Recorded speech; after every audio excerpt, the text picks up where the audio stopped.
What's up, everybody? Welcome to the Chaos List here on Sean Stackhouse Reacts and Chaos Central. I am here with Chris Knight, Silent Bob, and Danny. It's not Silent Bob, trust me. He's not that silent. No. Tonight. Apparently, Oh, don't even point at me, John. Don't act like you're going to do anything. Don't even try to act like your force works. You're going to squish your head. Squish it.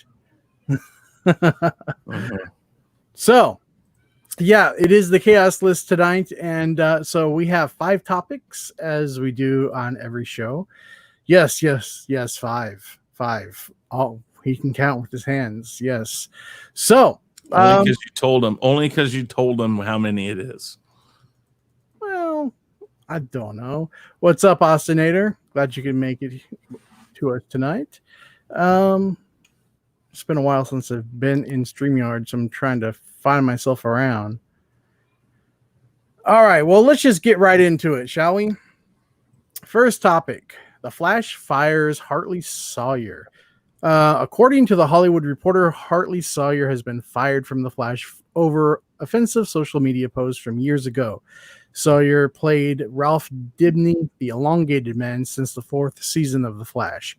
Among the tweets users surfaced in the past 2 weeks are one from 2012 in which Sawyer wrote, "The only thing keeping me from doing mildly racist tweets is the knowledge that Al Sharpton would never stop complaining about me."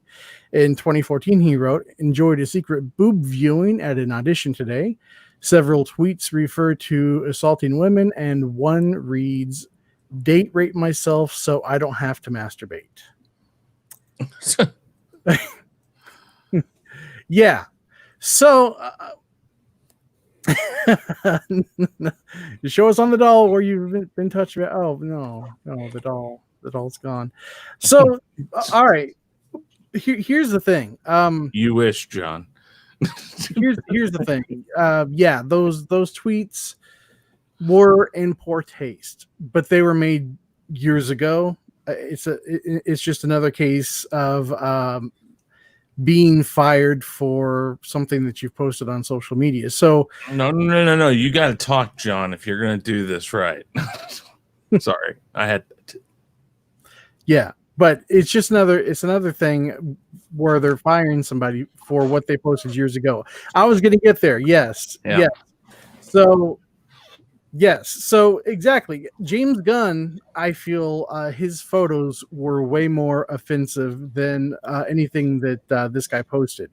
So James Gunn's photos were like borderlining pedophilia. Yeah. And so Disney fired him, and yet they rehired him. However, Warner Brothers, who also owns The Flash, hired him for Suicide Squad. So they're kind of contradicting and hypocritical at this point. What do you guys think? Yeah, they're being hypocritical, and I think this goes back to stuff we talk about quite a bit. Different political climate. Back then, poor taste, sure, and now people want to take something that was written however many years ago, and apply today's logic and today's standards, if you want to call it that, to that. And I mean, I understand. We've all said stupid stuff. We've all said, things that when we look back, we're like, ugh, or back when we would talk with our friends, you say something to a friend, and the girl, the guy, whatever, gets pissed off, walks away, and you're like, oh yeah, now I listen to it again. Yeah, that was pretty bad. And we all do stupid stuff like that. What about what about her? What did she do besides get pregnant? But this is, and you got another topic here in a little bit that's the same similar idea too. Yeah. But I think this is a case by case basis. You bring him in, and you say, "Listen, we know this was this time. This was back then. We need you to make a public statement that we attach ourselves to, that we can say, listen, we've done our due diligence to pull him in here and say, this is wrong. It's been brought to our attention. Do not do this again." That's how you handle this. You don't just go off the handle. And they're only doing this to save face for the trying to cancel Daniel for show Snowberry ship. John's gonna have to talk eventually here. I hadn't heard that. That's weird. But they're doing this to placate the angry mob of the 5%. I mean, this is so ridiculous how small of a percentage that wouldn't take an apology, and a good apology. Mm-hmm.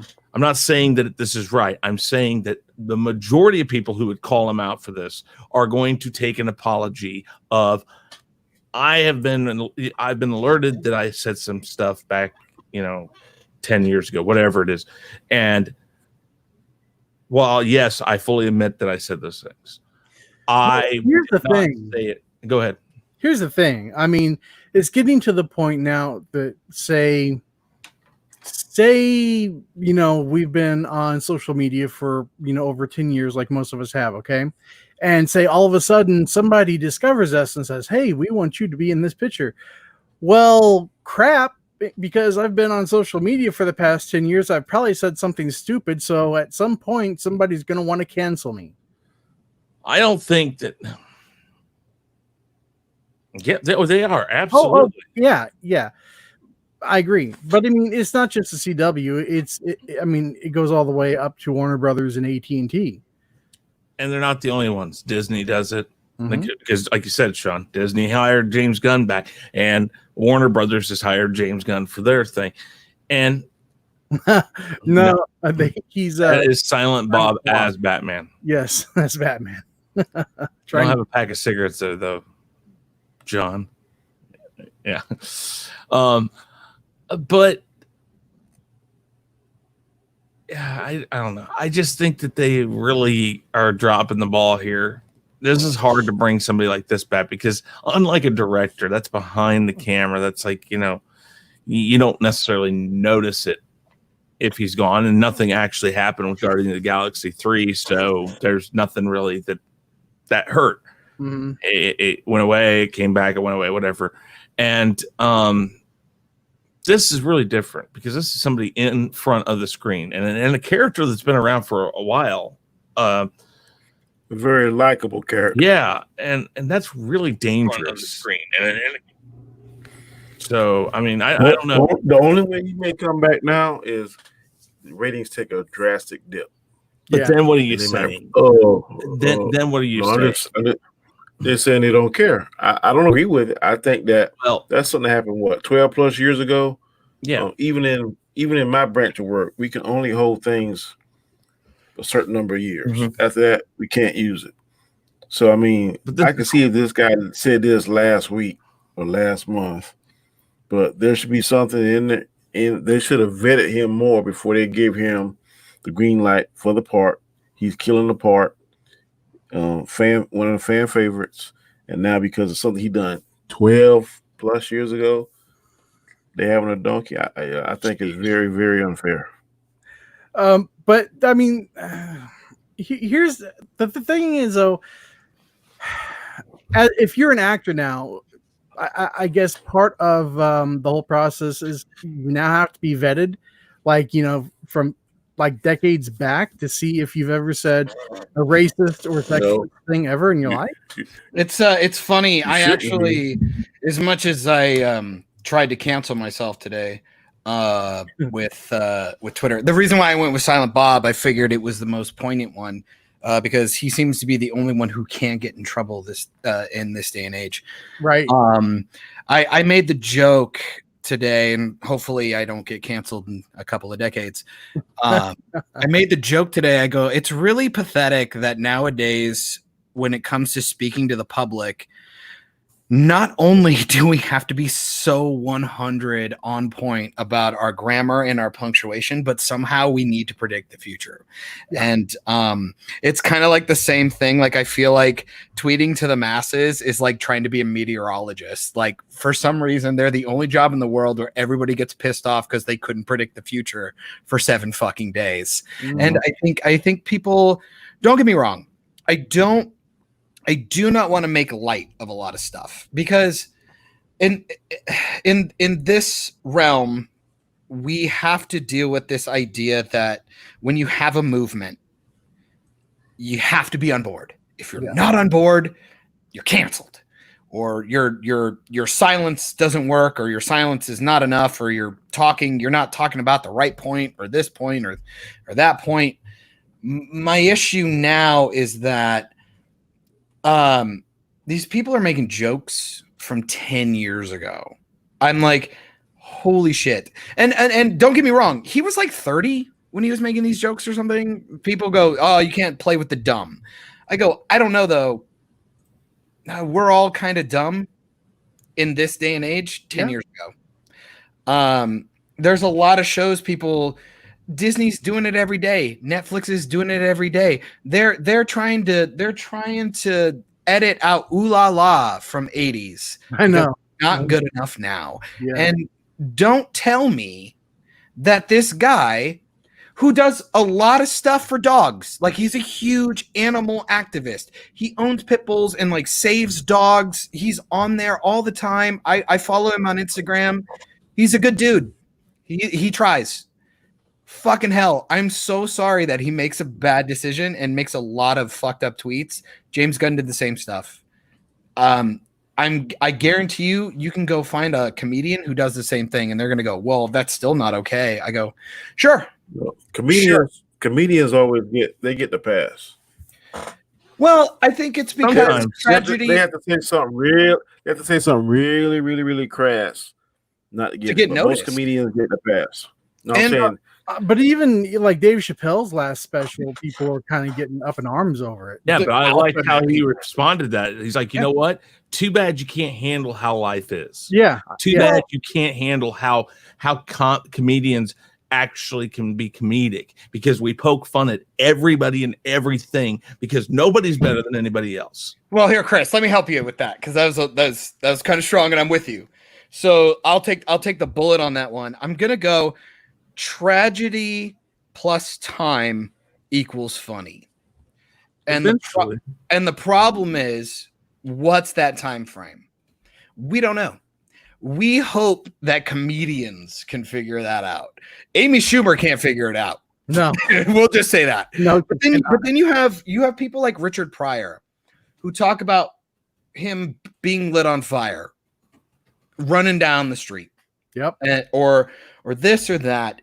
And these guys try to feel out the water. And it's a shitty thing to say, but I think a lot of times, not me per se, but I think in general, these comedians are out there to entertain and obviously to get famous.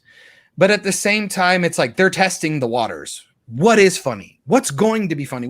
Bo Burnham's really good at that kind of stuff. He does it musically, but he's very, very offensive. Dennis Leary was really good at that. I'm an Asshole song. Handicap. He's not in the limelight right now. We just watched a movie called Small Soldiers. He's in it. Yeah. Spider-Man with Andrew Garfield. He's in it. But man, you go back and watch him on that fireman show on FX.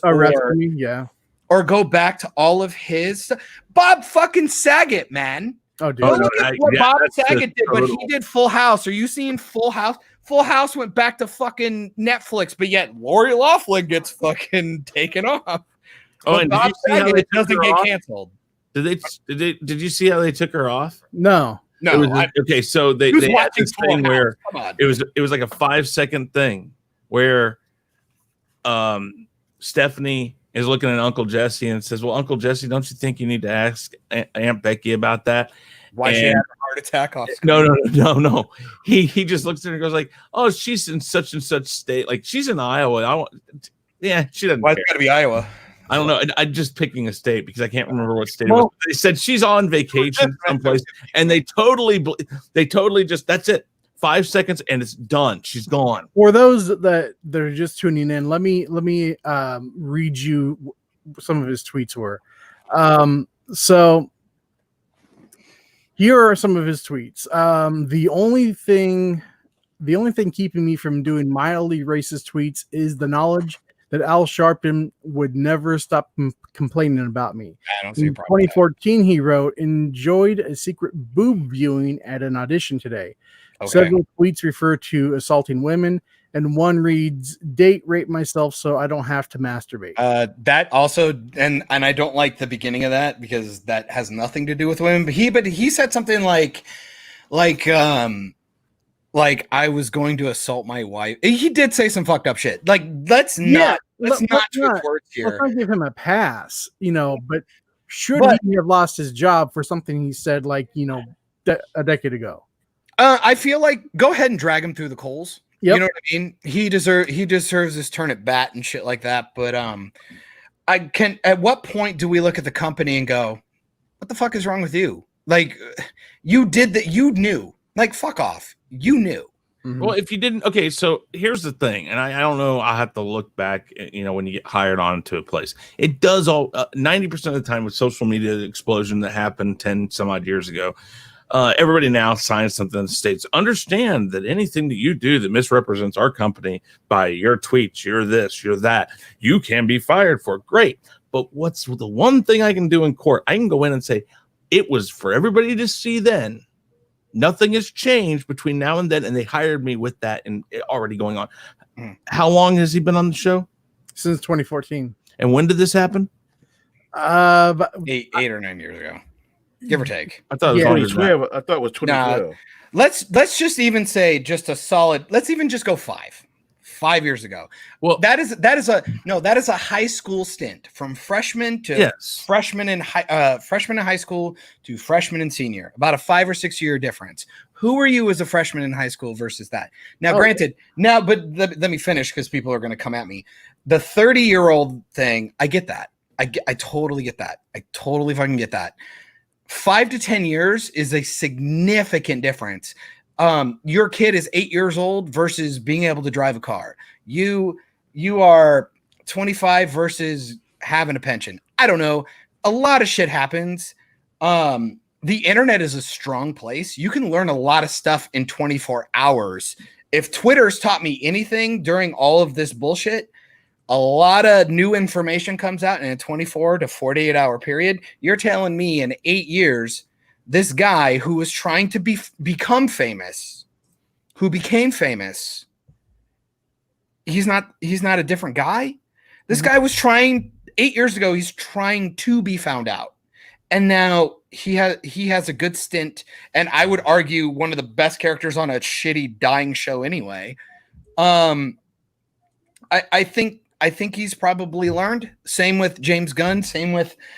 People are trying to cancel Chris Evans and Jeremy Renner constantly. People are trying to, at this point, like, why don't we just abolish everyone? Let's just get rid of entertainment.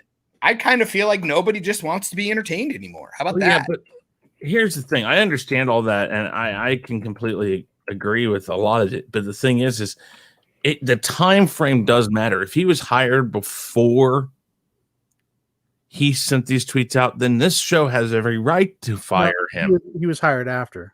Okay, that's my point. This is something they could have checked on if they were worried about it.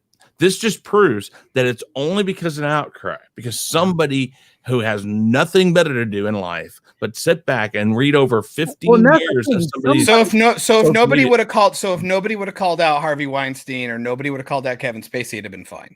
No, it's the fact that they got called out. They've been doing that since somebody had to have much longer. And we're talking about two different things here. We're talking about actual, just about. But see, this is why I'm saying we need to slow this conversation down a little bit. One is moral, one is criminal. There's a difference. Yes, and to the people that are canceling these actors and stuff, they don't see it as different. They don't. And it's important. Well, I don't care what they see. I'm just telling you what it is. But this is what I'm saying is that I think the conversation needs to be slowed down because we need to understand where the line is drawn. Because obviously, criminal accusations are terrible and need to be rectified. Yeah. Yes. A person with edgy jokes doing an edgy thing, is that where we want to toe the line? Right. Yeah. I mean, it's completely different from the Weinstein thing, like and the college. Exactly. But this is why I'm saying slow it down and everybody can take a breather. In this situation, somebody had to have almost like a personal grievance with him, and they had to like just go into his history until they found something that they could use. But then again, that doesn't matter. Personal grievance, personal this, personal that. The fact that it is being discussed. Yep. We need to figure out where everybody draws the line. I agree. What is it? Well, here's the thing. All this has happened before. Let Danny, what you got? Yeah, please. I say all this got to be sprinkled with common sense. And it comes down to this question: would you rather be living a next door neighbor to someone who's a racist and prejudiced, or would you rather be have your neighbor be some kind of murderer or rapist or something? That's basically what it is. Both of them are two bad situations, but which is the lesser of two evils? Wow. That's what you're gonna do. With everything, you have to sprinkle it with common sense.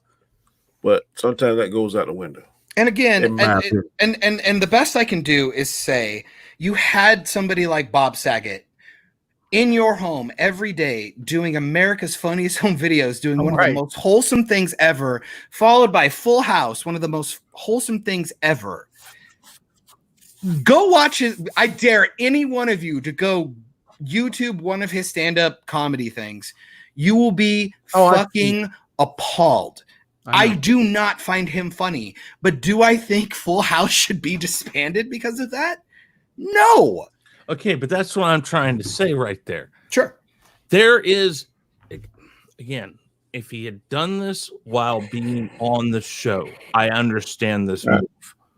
If he, Chris, this is where you pull him in and you use this to tell him to shut up and not do this again. No, you use this situation to show not only the group that doesn't like these tweets, but the group that wants to sit there and goes, why are you so backwards that you do it this way? You show both of them, listen, this is what we're going to do. We're going to pull him in. We've talked to him. He's going to issue a public apology that we've all kind of crafted together, and we're going to get behind it. And then we're going to say he does it again. And then and he knows, and the state and the studio knows that we are watching every social media post you make with Hawkeyes. And that's the way you handle these things. Because I agree.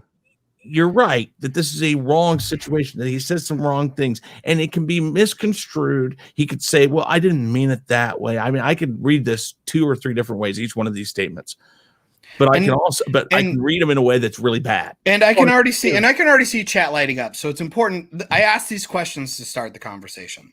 So I deal with it. I understand that I'm going a little devil's advocate here. My thing is that with Hartley, it's 8 years ago. Nobody said anything ill-willed about what he's doing on set, anything he's done to anyone. And again, he's an activist outside of this. So maybe that's him making up for all the bullshit he was doing years ago.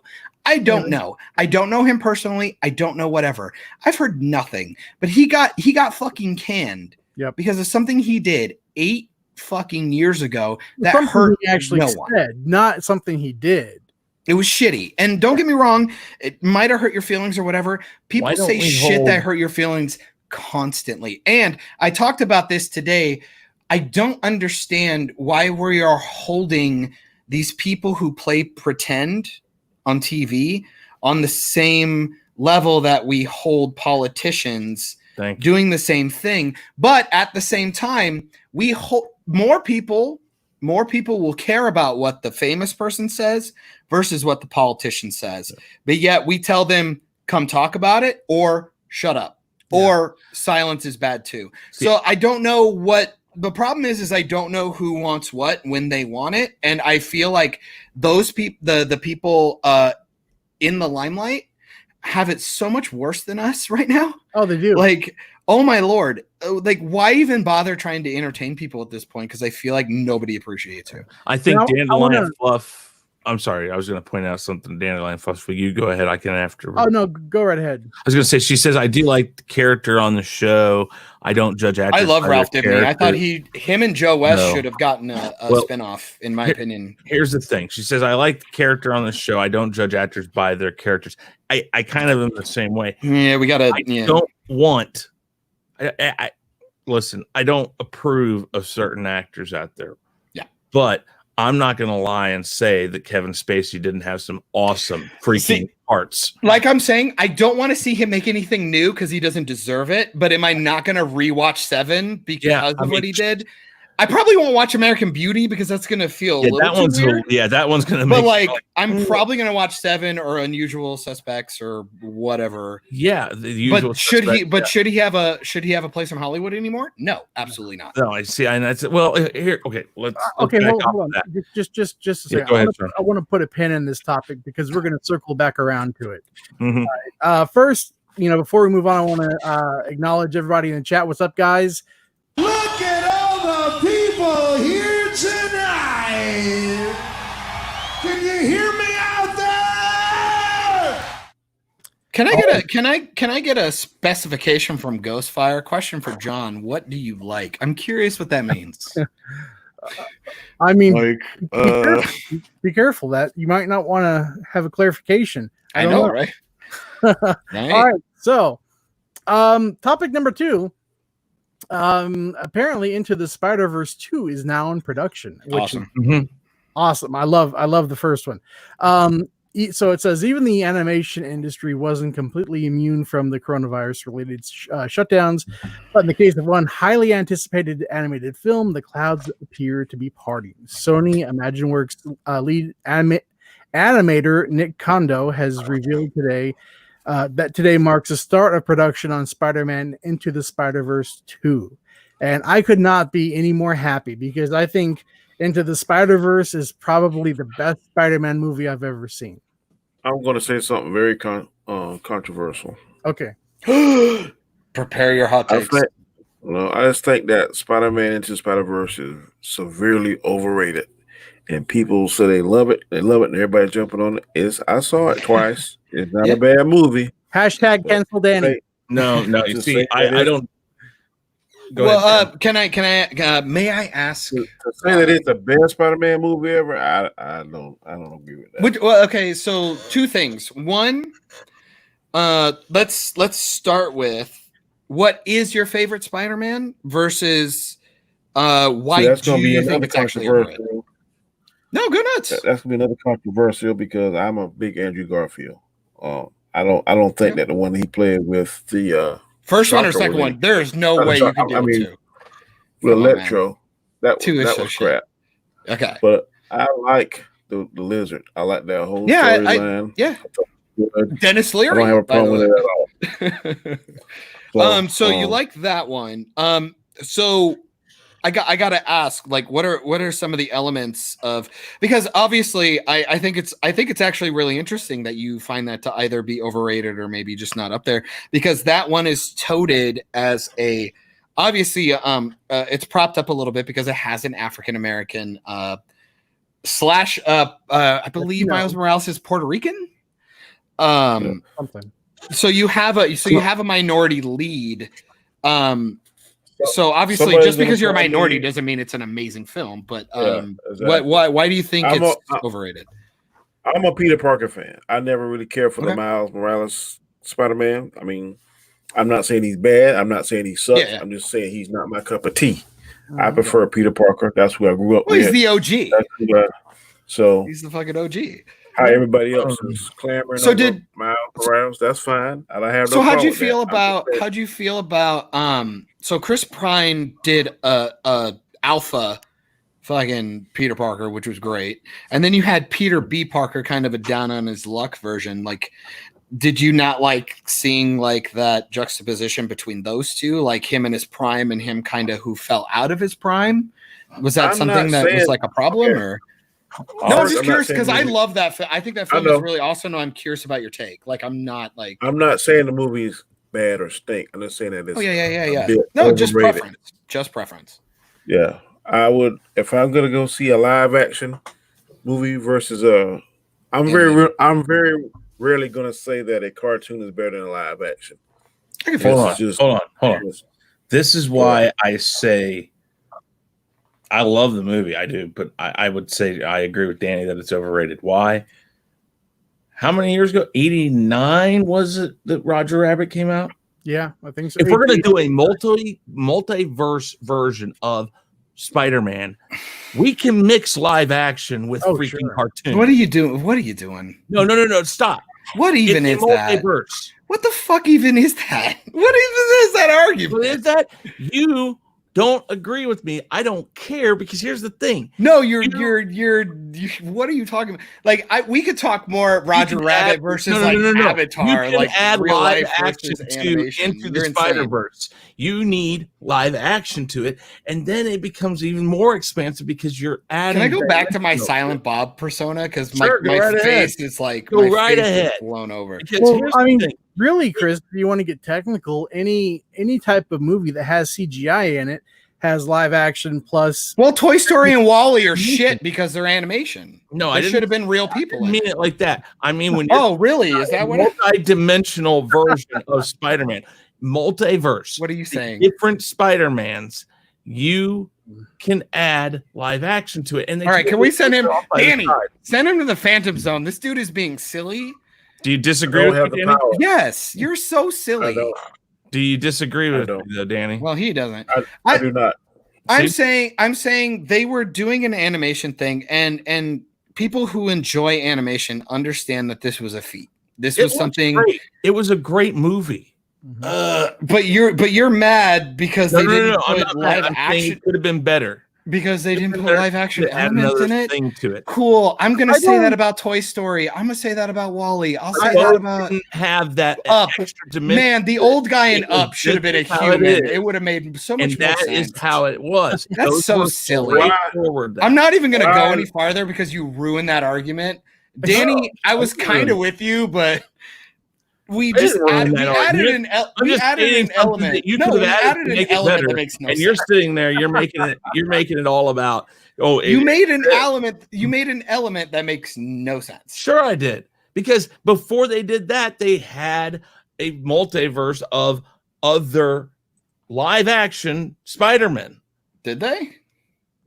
Are you really? They had 3 different films. There wasn't a multiverse. They had a live action Spider-Man TV show too. You had all the other different. Yeah, but these all the live action stuff. What are you saying? What are you talking? Okay, I'm good. I'll just let you need to get your IQ checked because if you don't know what I'm saying, don't do that. You can chill out with that. You, sir, are off base. They had multiple live action movies and live action TV series, but I mean, just because Marvel's name stamped on it doesn't mean it's part of the multiverse. They have to establish and say this is the multiverse. Sony. I mean, they own everything like that. Hey, Danny, how about I go back and actually talk about the movie again? I think the Andrew Garfield one was really cool because I think we talked about this on your channel where we had the discussion that the internet always has. It's who is the better Spider-Man versus the better Peter Parker, who mixed both, quote unquote. I totally agree with you. I think Andrew Garfield was a really good, smarmy, like wisecracking Spider-Man. What does that have to do with the fact that we're talking about I really liked him. Oh, yeah, because I'm ignoring you. But Danny, I talk about one thing, and so you're going to. So I thought that was really cool. Off of the topic, and I was curious with the Spider-Verse topic. I really liked the music and the editing, and a lot of the character stuff was really cool. You saw Kingpin. This is the 3rd Kingpin we've seen. Other than on TV, we've seen a Michael Clark Duncan, we've seen a Vincent D'Onofrio, and then we had Sabretooth from probably the shittiest Wolverine film that I actually enjoy kind of watching, Origins, Liev Schreiber, voicing this big block of a human. Yeah. And we got a female Doc Ock, which was kind of cool because obviously they're doing different stuff. I mean, I was just like curious, like, What's the difference between? Let's just compare those, since Andrew Garfield's your favorite versus the cartoon version. Other than the fact that it's just a cartoon versus the live action, like what are the beats or like the character stuff that you really like about it? Because like Dennis Leary, and I love the fact that they use Gwen Stacy as Gwen Stacy versus like Spider Gwen in this one, and you got some Mary Jane in the cartoon too. And I mean, I thought it was kind of sad that they killed off Gwen Stacy to never have. I did too. I don't In the second one, The tree is the best, but it was a good scene. It was so pretty. I did not like Mary Jane. I think they get the wrong actress for her. I agree. I don't care for Emma Stone. I just don't care for No. Mary Jane, Kirsten Dunst. Oh, in the Tobey Maguire ones? Yeah. There's nothing sexy about her in that to me. And in the comic books, the baby teeth hurt my soul.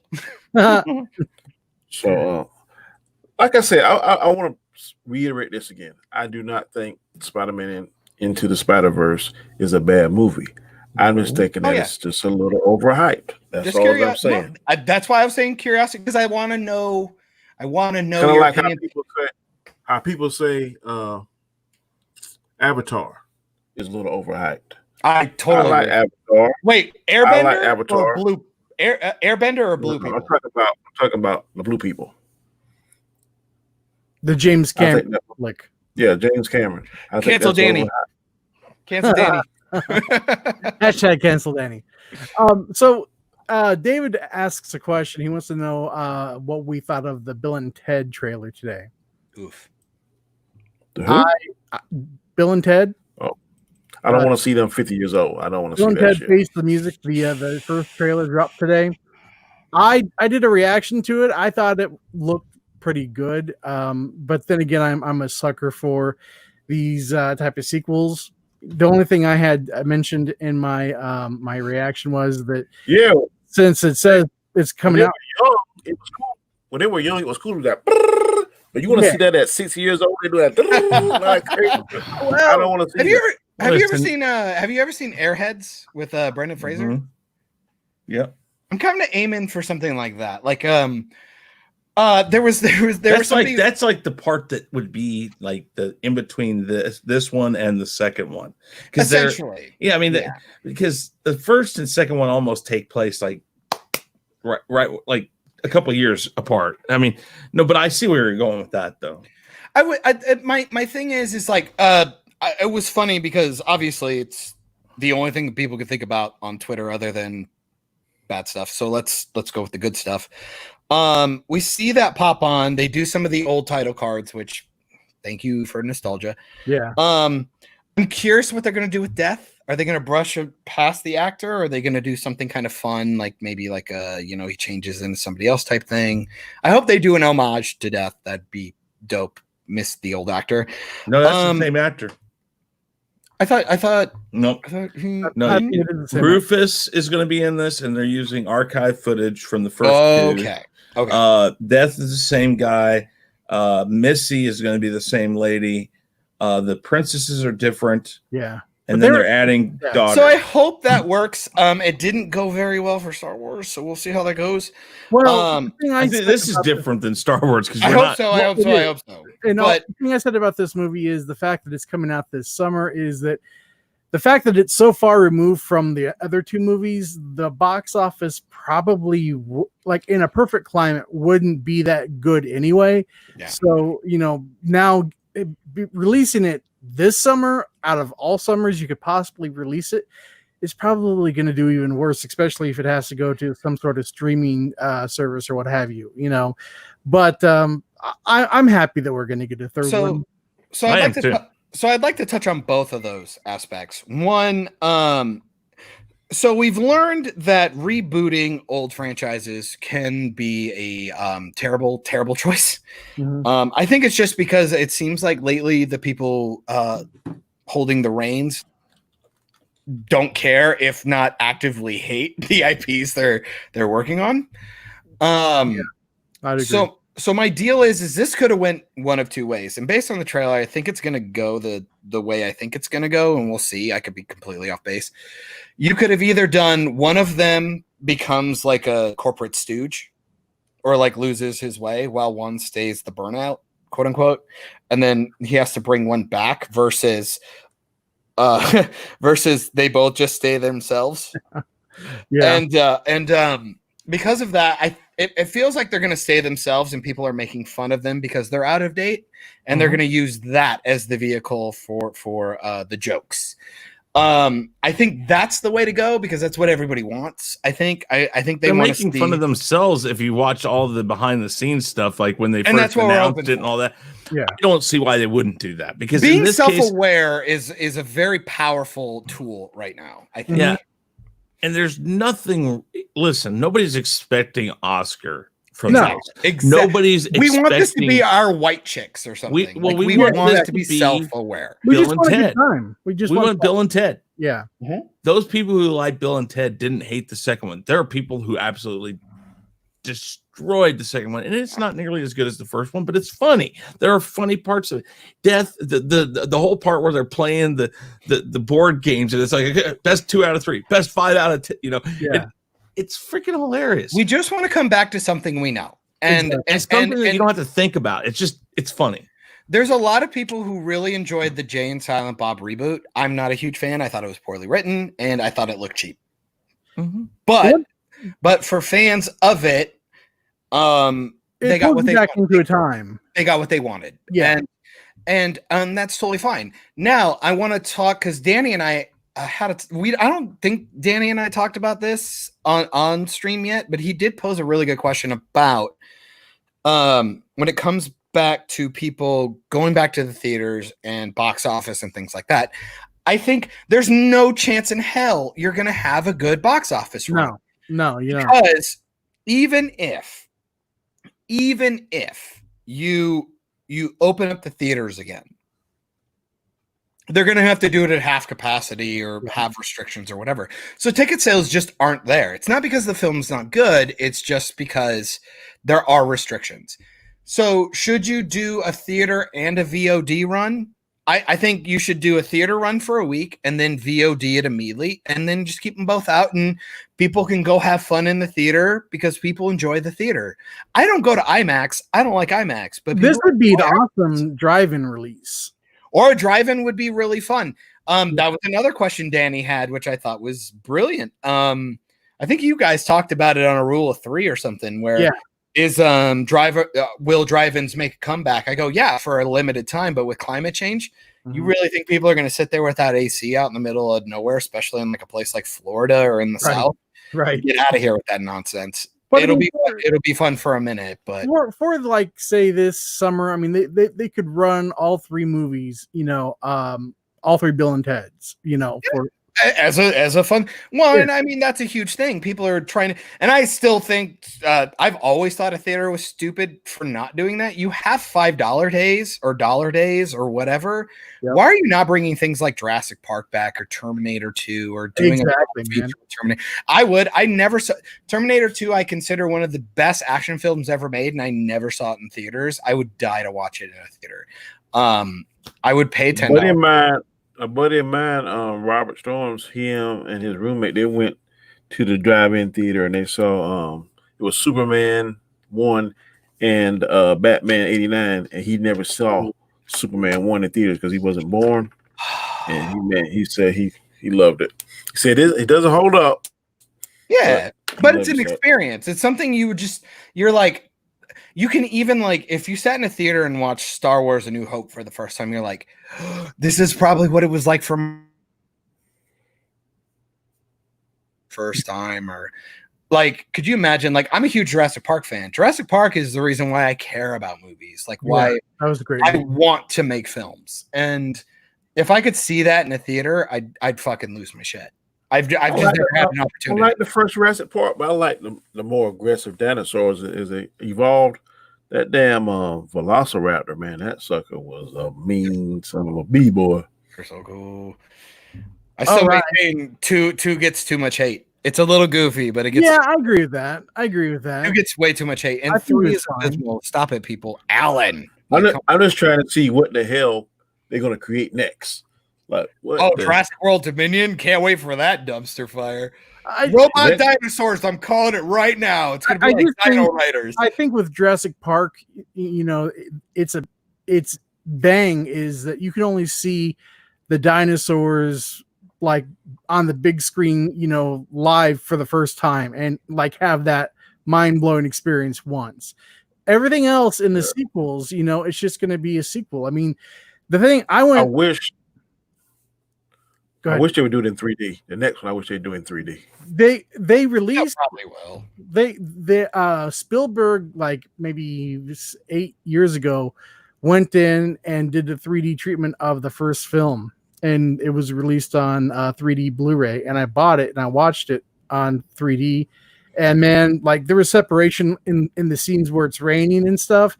You could see like the separation of the raindrops, and so it was amazing in 3D. But yeah, I love that film. But well, Chris dropped off again. So let's move on. I think he's trying to get in on his phone. I think he bailed out on us for a minute. Yeah, let's move on to the other topic here. So I don't know how many people out there are a subscriber to DC Universe, but there he is. So I don't know how many people out there are subscribers to DC Universe, DC's streaming app, but there is a show called DC Daily, and apparently DC Universe cancels DC Daily. So, and it says, since the launch of DC Universe in September 2018, DC Daily has been one of the flagship shows on the streaming service. After more than 400 episodes, DC Daily will air its final broadcast on Friday, July 3rd. So can I tell you something really funny? Sure. I'm a huge fan of roosterteeth.com. I don't know how many people know about RT or Achievement Hunter or The Know. These affiliates I've known since 2005. They were acquisitioned about 8 to 9 years ago with like full screen, made a film through I want to say it was like Indiegogo or something, called Laser Team. Great film. I enjoyed it. It was fun. And then they got acquired by Warner Media, and they started doing the DC Daily on their website, again, roosterteeth.com. And they're having some infighting right now, again, because of a lot of the situation going on. It's really strange to see Batman and DC stuff plastered all over this thing that used to be their own company. You know what I mean? This up and coming, these like 5 guys who worked out of a spare bedroom in an apartment, and then they grew up to become this multi-million-dollar company, probably billion, I don't know. So you have that going on, and then you have the DC app, and then you have HBO Max. I feel like Warner Media has no fucking clue what the hell they're doing. I agree. And it's a joke. But let me finish this up really quick. Yeah, go ahead. Let's see. DC Daily will air its final broadcast on Friday, July 3rd. This year has brought more challenges than the show could overcome. We thank all the fans and talent and hosts for bringing this show to life. It's been a fun ride. Now, let me tell you this about DC Daily. It was a hot pile of garbage. Chris, be careful. The people, careful, Chris.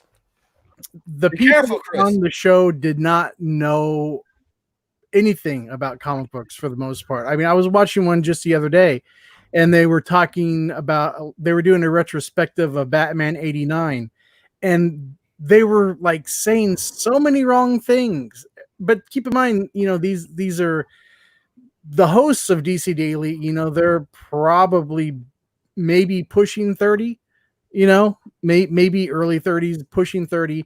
And so they don't know a whole lot about it unless they're like a huge DC Comics geek. And so I'm not sad to see DC Daily go. I think just another bullshit 3 people talking around a table about something, and it's like half the time they feel like they don't even know everything that's going on because they've stretched themselves so thin. It's like they don't even know what they're talking about. Like, You'd be better off just following their Twitter account. They're so misinformed about their own shit. I know. It hurts my soul. I know. It breaks my heart. It breaks my heart. Comes down to this comes down to DC needing to learn where to trim the fat out. Mm-hmm. And call me fat? That's not cool. What was that? You call me fat? No, I didn't call you fat. I called DC I said DC needs to trim out the fat. Trim it out. Don't do that. It's Full House. Oh my God, you're right. Yeah, Warner's having some issues. Well, yeah. So does anybody have the DC app here? So we got one. Yeah. Danny, pay attention to me, you motherfucker. I know nothing about this topic you're talking about. Do you have the DC app? I do not. Yeah. Okay. This guy has me on a fucking weekly podcast right now. They're hammering me constantly, sending me to the goddamn Phantom Zone, talking about Stargirl. I got 3 grown-ass black men yelling at me about Stargirl. I hope that you play the Silent Bob role this upcoming Sunday for half the show. Oh man, I might just do that for you. I did finish episode 4, Danny. By the way, you better be ready, sir. John, you should have never done that. Now you're going to expect that every time. I'm coming in strong. Terrence will miss me. He'll be like, you silent human, you stop it. You need a giant whiteboard behind you. Right? Dandelion Fluff, please. You are the only voice of reason in the chat right now. This is unacceptable. I agree. And Chris apparently could read the chat because he was reacting to it. You should be driving. My God. I'm driving. What? Come on. I'm like a New York cabbie. Sadly, I've ridden with Chris enough to know that his driving is very dangerous, so it doesn't matter. My driving is markedly better than it used to be. Now, what that actually means, I don't know, but So Austinator's in the chat as per usual. I appreciate you, Austinator. You always seem to be one of the stronger chatters out here. I don't have the DC app, and I won't get it until they add more stuff. To be completely honest, Stargirl, I'm 3 and 4 in. Sorry to give my hot take out early for Danny. I usually save it for comic chat or for Equilibrium. I haven't seen it yet. I watched it at about 1 o'clock. 3 and 4. 3 and 4. This show should be proud of itself. I will not constitute it good because right now they're batting 50-50 for me. Like just literally. But the last 2 episodes have been a significant improvement to anything I have seen on the CW lately. And honestly, to its own self. The production value this isn't a CW show, though. That's why. Yeah, no, it's definitely the DC app is from what I've heard has extra minutes to it and stuff. So again, another reason to have it. Again, no commercials. The Harley Quinn animated series, I think, is actually really damn good. I think the first 2 episodes are a little cringe. Yeah. But once Kite Man and Poison Ivy meet, that show fucking takes off. I fucking love that show. I know it's good. I totally recommend it. It does falter a little bit towards the end of the 2nd season, but I think it finishes out okay. The whole Ivy Harley thing seems kind of weird and awkward. Which I get. This was something that I brought up a bunch of times. This is something where I would have been 100% okay with the Harley Poison Ivy thing because a lot of comic books and a lot of cartoons allude to it, right? Exactly. And kind of sexy. Yeah. I like it. I mean, the way they approached it was weird. So like the problem is I'm going to approach it. And this is something I try to tell people the best I can. I approach this by the way I watch the show. I don't give a fuck about the comic books. I don't give a fuck about a cartoon that has a third party thing. I want to watch the show and I want to judge the show. And then when I go on the second watch, if I see a cool thing or you did a cool thing, fucking good on you. But my deal is they suffered from the same bullshit that rom-coms do. They introduced a love interest to a character that is way better suited for the person they obviously wanted to end game on. How I Met Your Mother did it. That 70s Show did it. Scrubs did it. A couple other Flash did it with Patty Spivot. Patty Spivot is way cooler. Oh yeah. Than Iris, because Iris sucks. I forgot all about Patty Spivot. Yeah, most people did because she's an awesome character and they want you to forget about her because Iris is like a fucking piece of shit. Yep. We are the Flash. Don't fucking come at me ever again with that.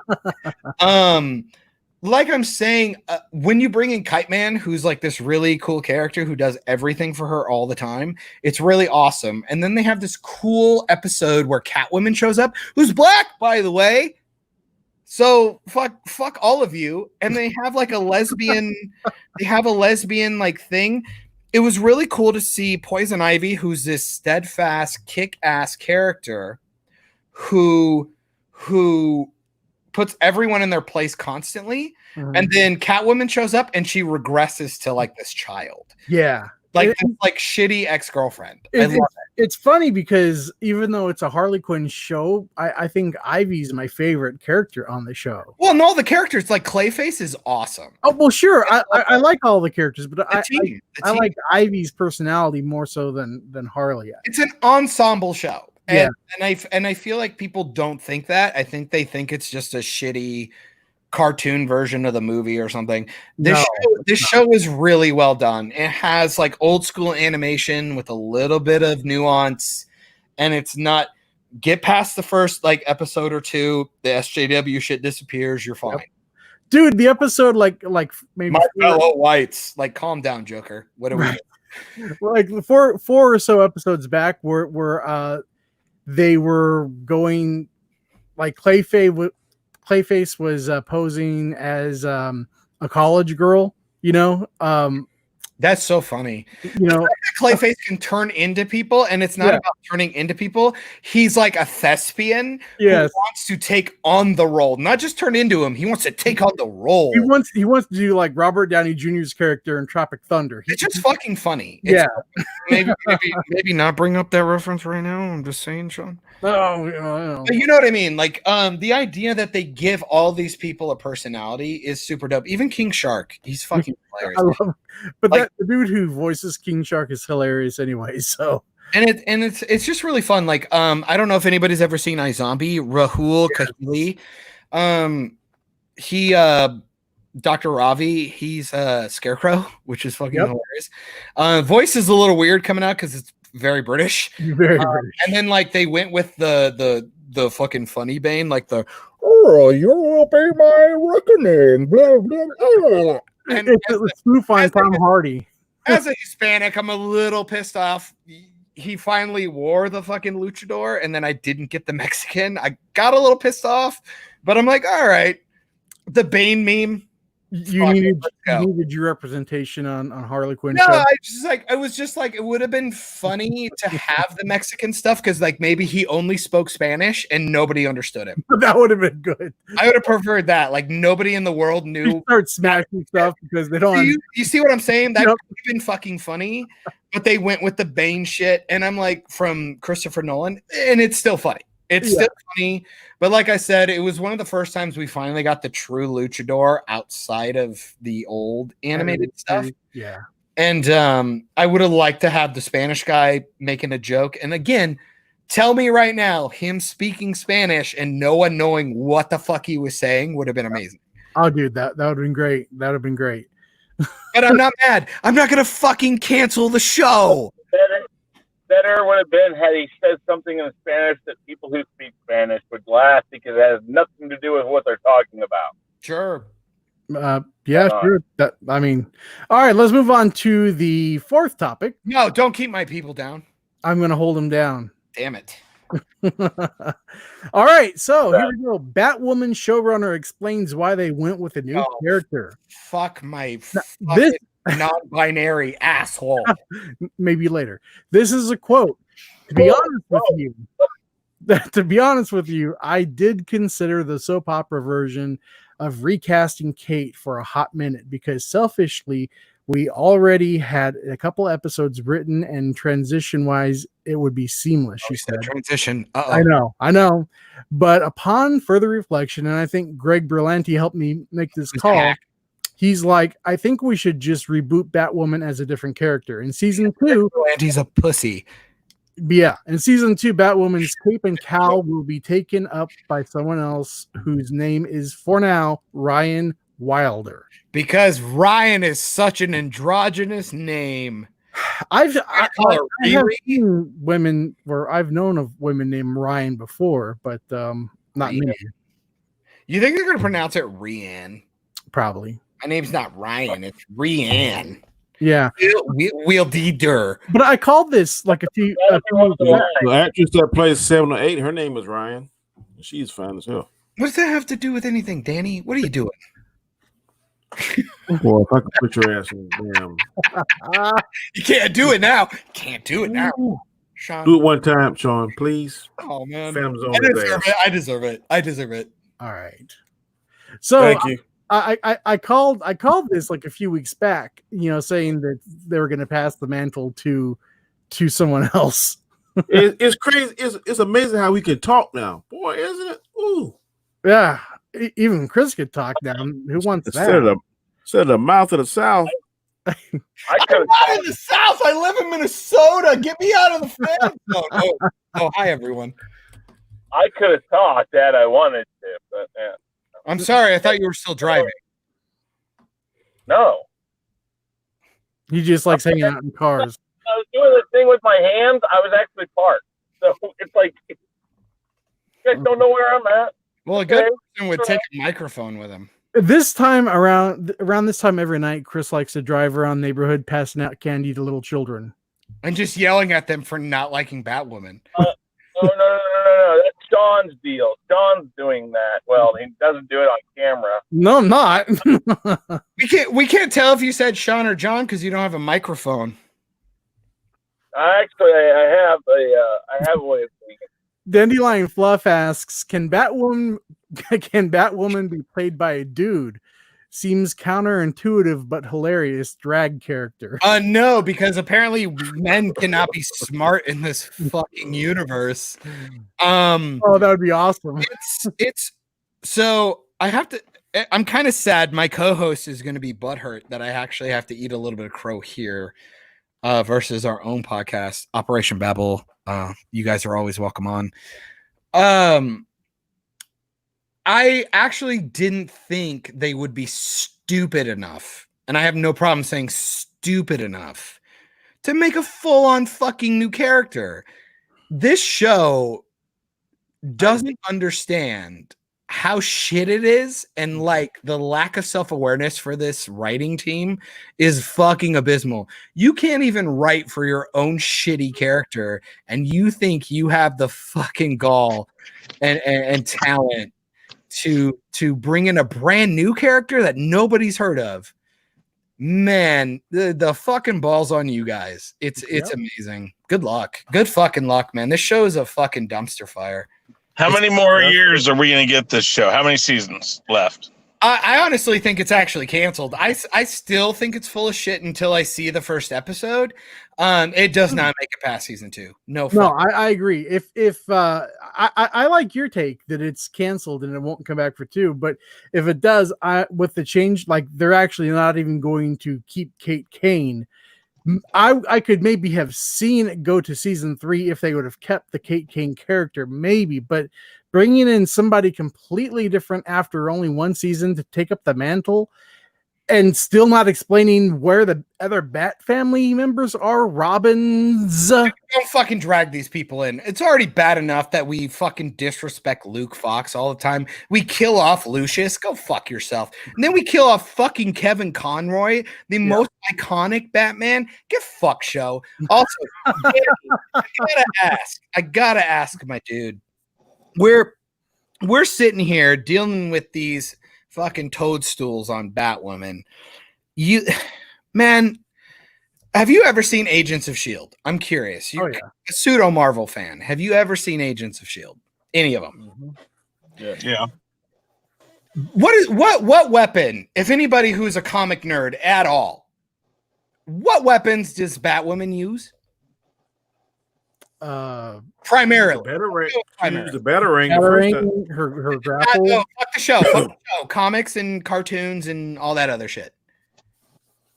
If memory serves me correctly, she used to carry a pocketbook, didn't she? I fucking hate all stuff in there. She is a gun toter. She uses guns. That's what she does. It's why Batman does not like her. She has a military background. And Jacob Kane, her dad, supplies her with her weaponry because of her background. She uses guns. And people are like, can't use guns. I'm like, okay, first of all, one, check out Arrow. He murdered people for years, which is the problem I had with fucking Arrow down the road. I can't have Diggle and Wild Dog giving fucking Oliver Queen bullshit all the time that he kills people when they're running out with fucking automatic weapons. So both y'all can get fucked. I mean, you're not. Yeah, that is. Second of all, the way they could have fixed all of that bullshit and let Kate Kane work. If anybody has seen any of Agents of S.H.I.E.L.D., they have these bullets called icers. They glow blue. When they shoot them, they just knock them out. You hear the pew pew, and then they just go down. You could have done that, and it would have been dope. The show is retarded. Oh, and I'm sorry to use that word because I know that could get me canceled. I'm sorry. It's beyond ridiculous. I mean, the fact that rewrite Batwoman, I'll save it in one season. You're welcome. If this would have been any other show, without the whole thing is they have this agenda, and if it would have been any other show without this agenda and they'd have had all these issues, the show would have been done if the lead actor left after the first season. That's why there's going to be 2 seasons. At this point, we need Austinator on this panel, by the way, because I feel like Austinator's on my side. I trust you. Austinator 2020 for but wait, John, why isn't you used to? Yeah, she used guns, but what makes you think that we're not on the same page with you on that? Oh no, because Austinator is Bay. I've always been in 5 different chats. Scares me, and the knowledge is on point. Apparently, way smarter than me. I don't know why I think me on here. I think that you're guaranteed a second full season, just because they're not going to let this agenda die gracefully. Well, did you see they already essentially casted her, and she's non-binary. I didn't see that part. Why not? Right? Google it. She is not non-binary.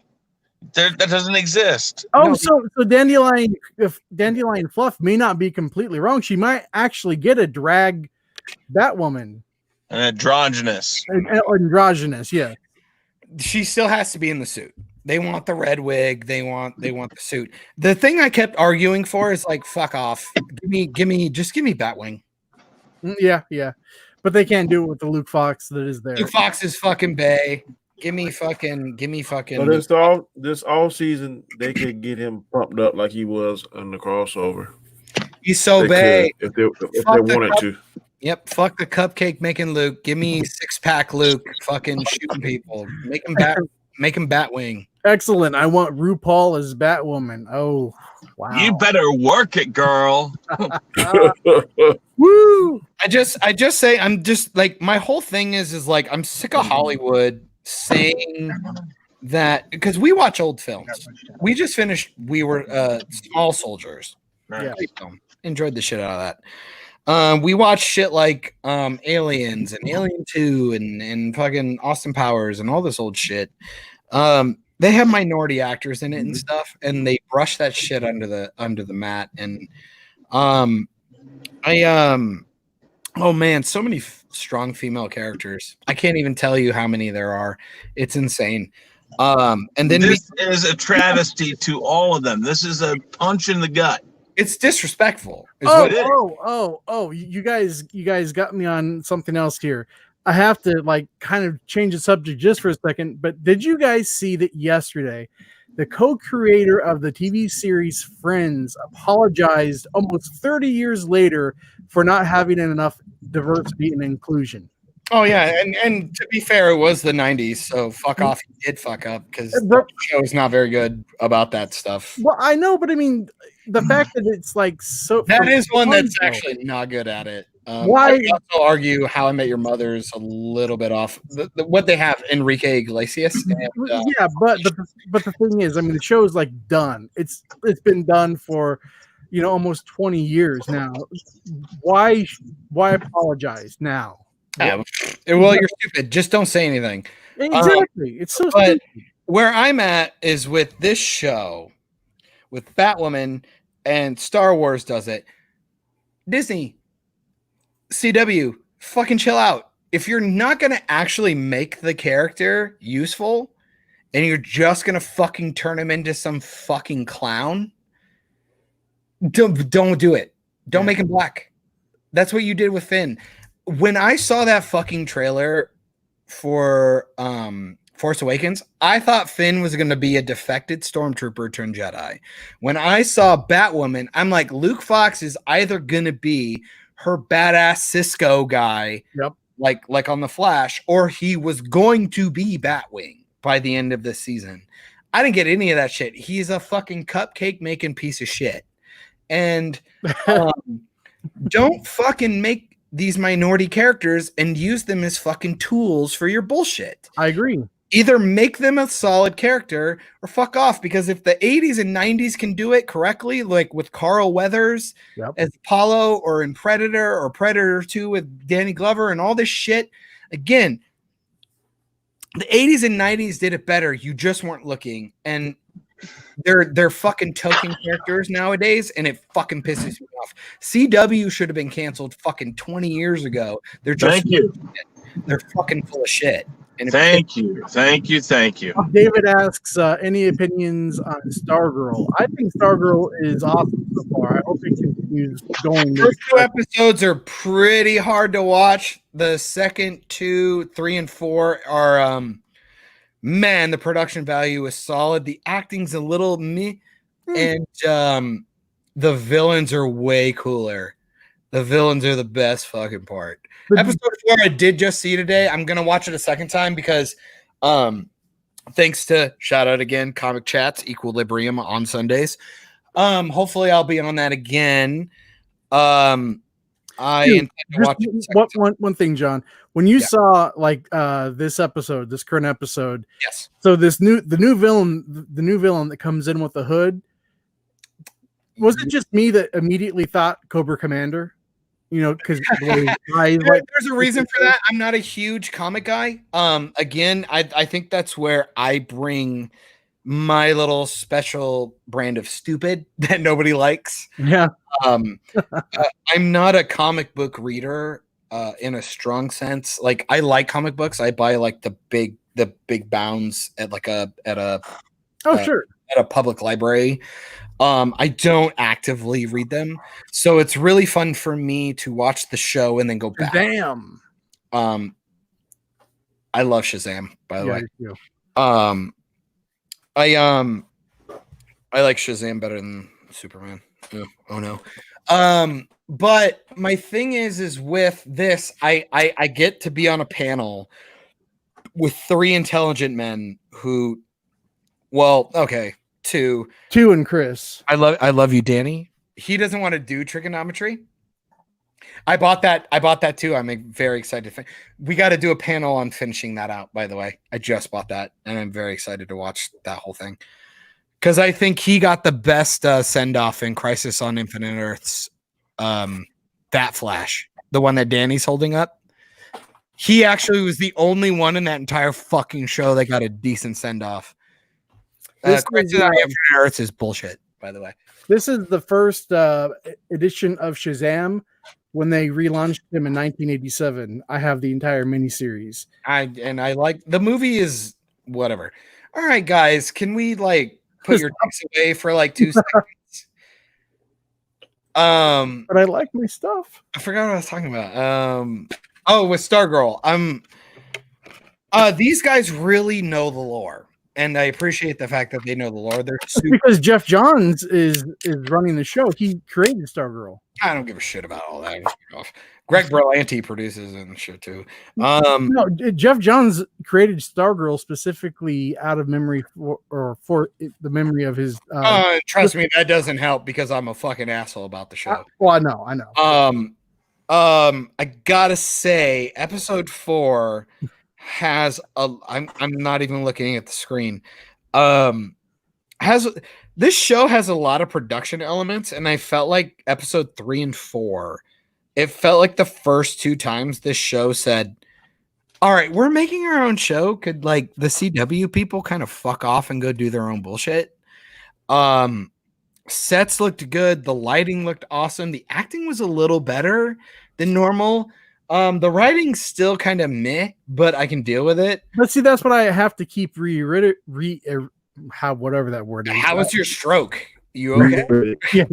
I need to keep saying that this is not a CW show. It would not be on the CW. But it's unfair when you can't bring in Jeff Johns and Greg Berlanti and then say shit like that. I'm sorry. This is a thing I have to say because me being on the DC app, I do see an extra 10 minutes, which can. I don't know why I hate CW so much because I'm perfectly happy with Black Lightning and Flash. And I've watched a lot of Black Lightning clips. I've never seen the show. But that's 2 shows out of it's a better show. Handful, man. That's all I care about. The channel we do are talking about superheroes. The superhero shows aren't that bad with the exception of Batwoman. That's the worst one. The rest of them have not been hard to watch. I do have to tell people, and Danny, if you can maybe redo your mic or drop in, drop out, you're getting a little tismy on your internet. I thought he was covering "Believe" by Cher. I have to agree with Danny. It's like, man, a lot of these other shows are unfair. I don't like this bullshit comparison. You cannot compare Stargirl to Batwoman. No. They're shit. It's like they feel like those are the agenda driven ones. And oh boy, Flash is getting there. It is. They're real bad. Yes. Legends feels like it's escaped that because they feel like the redheaded stepchild, which people enjoy. It's fun. Legends doesn't take itself seriously, and that's why I like Legends. And that's why I think people like it. It gets a 13 episode run. They get to have all the CGI that they want, and the actors actually enjoy being there. It seems like everybody else is just full of shit. I mean, when they killed Firestorm, I lost interest. It's so tongue in cheek, man. In the last episode, in the fight scene, there's like a animatronic museum type thing, and one of the characters hits a button and activates Cisco, and he starts performing the thong song. We're talking Flash, right? No, Legend. No, Legends. Yeah, so right now in the Flash, he's looking for alternate Speed Force. Yeah, because he has to kill it every 2 seconds. It's fucking dumb. They can't figure it out. It's either you fight somebody fast or you blow up the Speed Force because Barry sucks at everything. I think people don't give Legends a good shake because it's goofy. I think the problem is you need to watch Legends with the idea that it has nothing to do with the other fucking shows. It really doesn't. I would tell people, I'm like, if you like Buffy or Angel, just go watch Legends. Yep. You don't need the other fucking shows. You don't need them. They're actually fun. They're just fun. They're a fun show. I don't give a shit about them. I know about Sarah Lance. I know about the history. I know all about the show is so much better than everything else on the CW right now. It's insane. It's so much fucking fun. They have a puppet episode. I know. Fuck off. I don't care. And don't get me wrong. I enjoyed the first 2 seasons with Rip Hunter because I'm a huge Doctor Who fan. Yep. I'm like, oh my God, Arthur Darvill. Oh my God. He's so cool. Fuck no. Give me Katie Lotz and her lesbian friend, girlfriend shit. Yep. Give me all of it. Give me their show. Their show is so much fucking fun. Give me their show.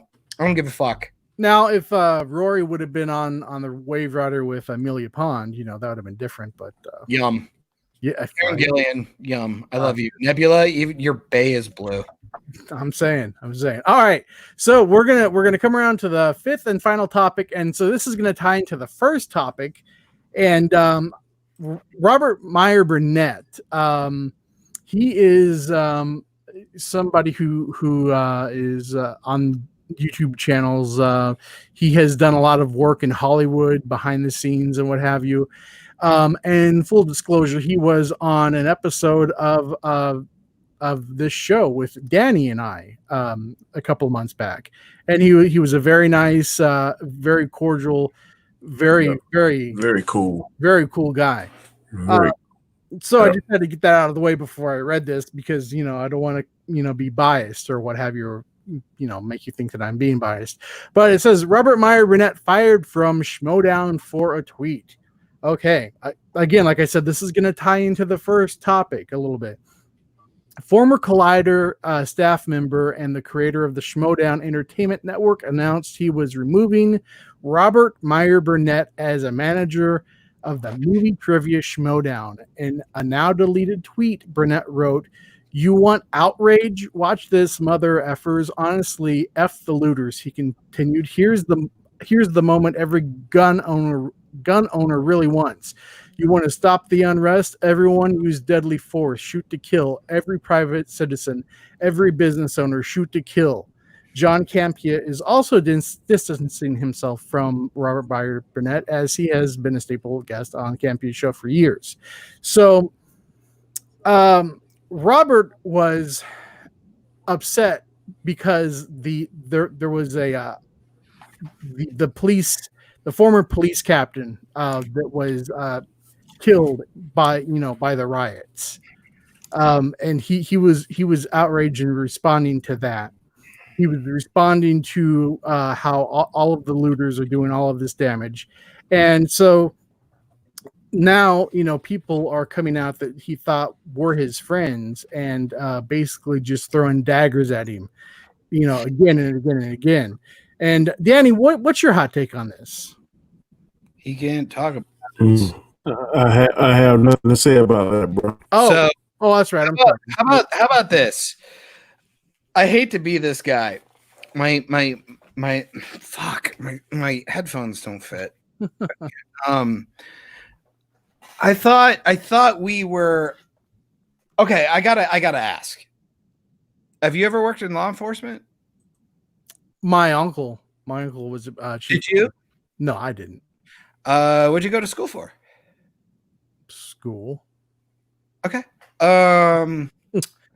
I went to film school. I have a associates in psychology. That's fun. That explains a lot, actually. So what are we doing right now? I feel like we're on YouTube, and we don't do social political shit. I think we do talk about some of this stuff from time to time. My issue is that I feel like your hat is making things strange between you and I right now. Well, I think it's important. I think it's important that people understand that internet personalities with a light and a microphone don't make them people who should be constantly talking about things that either they're not super passionate about, or maybe not necessarily educated on. I don't think that like me, I have an opinion. I feel like Danny has an opinion, and I feel like you have an opinion, and I feel like everybody has an opinion.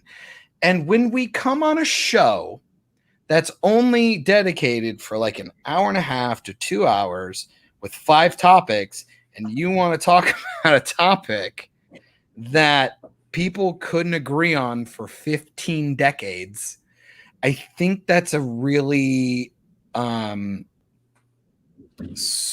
I think you might want to rethink using that question. Unless I don't. I'm off base and thinking that we're like educated in that. I feel like you didn't bring on the right people for no. See, the thing is, it goes directly into the first topic, because this was a tweet. He was expressing his opinion over something that happened. The difference is am I going to speak on a movement versus someone making stupid fucking dumbass tweets. But he's not. He didn't say Black Lives Matter. He didn't say all lives matter. He said a lot of other dumb shit. Do not equivalate this to that. No. I'm not saying. I'm not trying. I'm sorry.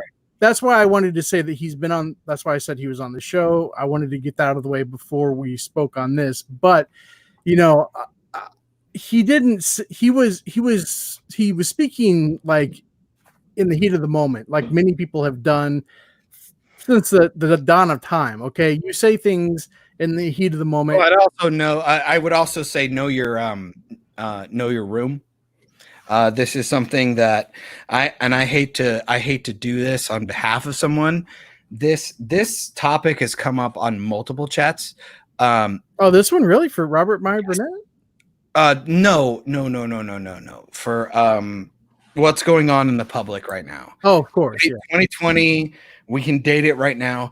My friend Danny, I know, cannot speak on this, and I'm getting really tired of him coming onto chats where honestly, Danny, I if I would have thought about that and I just forgot. I'm really sorry. I'm sorry to be that dude, but this is like the 5th one I've been on. You're good, Sean. You're good. Yeah. I think we should talk about it, but again, if you guys really want to talk about it, and this is the same thing I've said on other chats, and I hate to be a broken record. If you want to talk about this, I am not scared to talk about it. Fucking 20 minutes is not good enough. It's just not. I agree. Never good enough, and it's just going to paint us all in a really bad light. And I'm just not going to do it. So I apologize. I just super sorry. I was.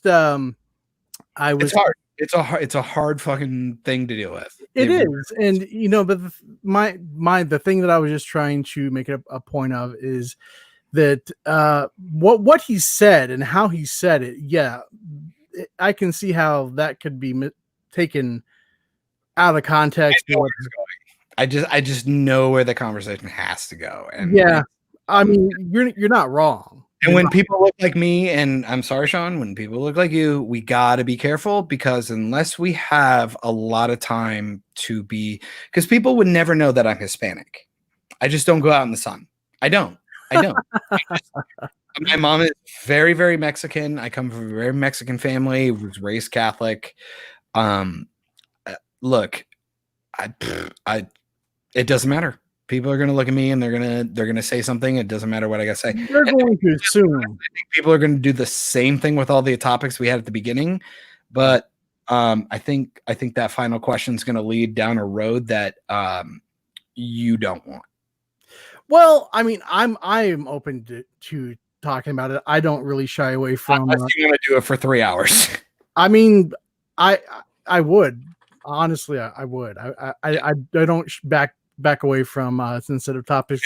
And I totally agree. And I think we should have an actual panel for that. If you want to do that, that's cool. We can do that. We can totally do that. I think a 15-minute. How do you do? Well, and also the fact that Danny can't participate. I didn't take that into consideration. And sorry, Danny, I don't mean to speak for you, but this is not the first time I've had this, so I apologize. You cool, bro. I apologize. I will sit in the winds and listen. Have a good night, Dandelion Fluff. Oh, Tuesday is guitar class. Nice. Sounds hot. Gotta touch ladies. 6 strings. 6 string or 12 string? Is that a thing? Was it? Yeah. There's a 12 string and a 6 string. Yeah. Extra string for the extra string. You can give me 30 fingers and I'll still never satisfy a woman. It's fun. Oh, that's so sad. That's why I'm a chef. Oh my God. I gotta cook. Right? Yeah. That's interesting. So, all right. Moving past that. Yes. And again, I get chat. I'm sorry.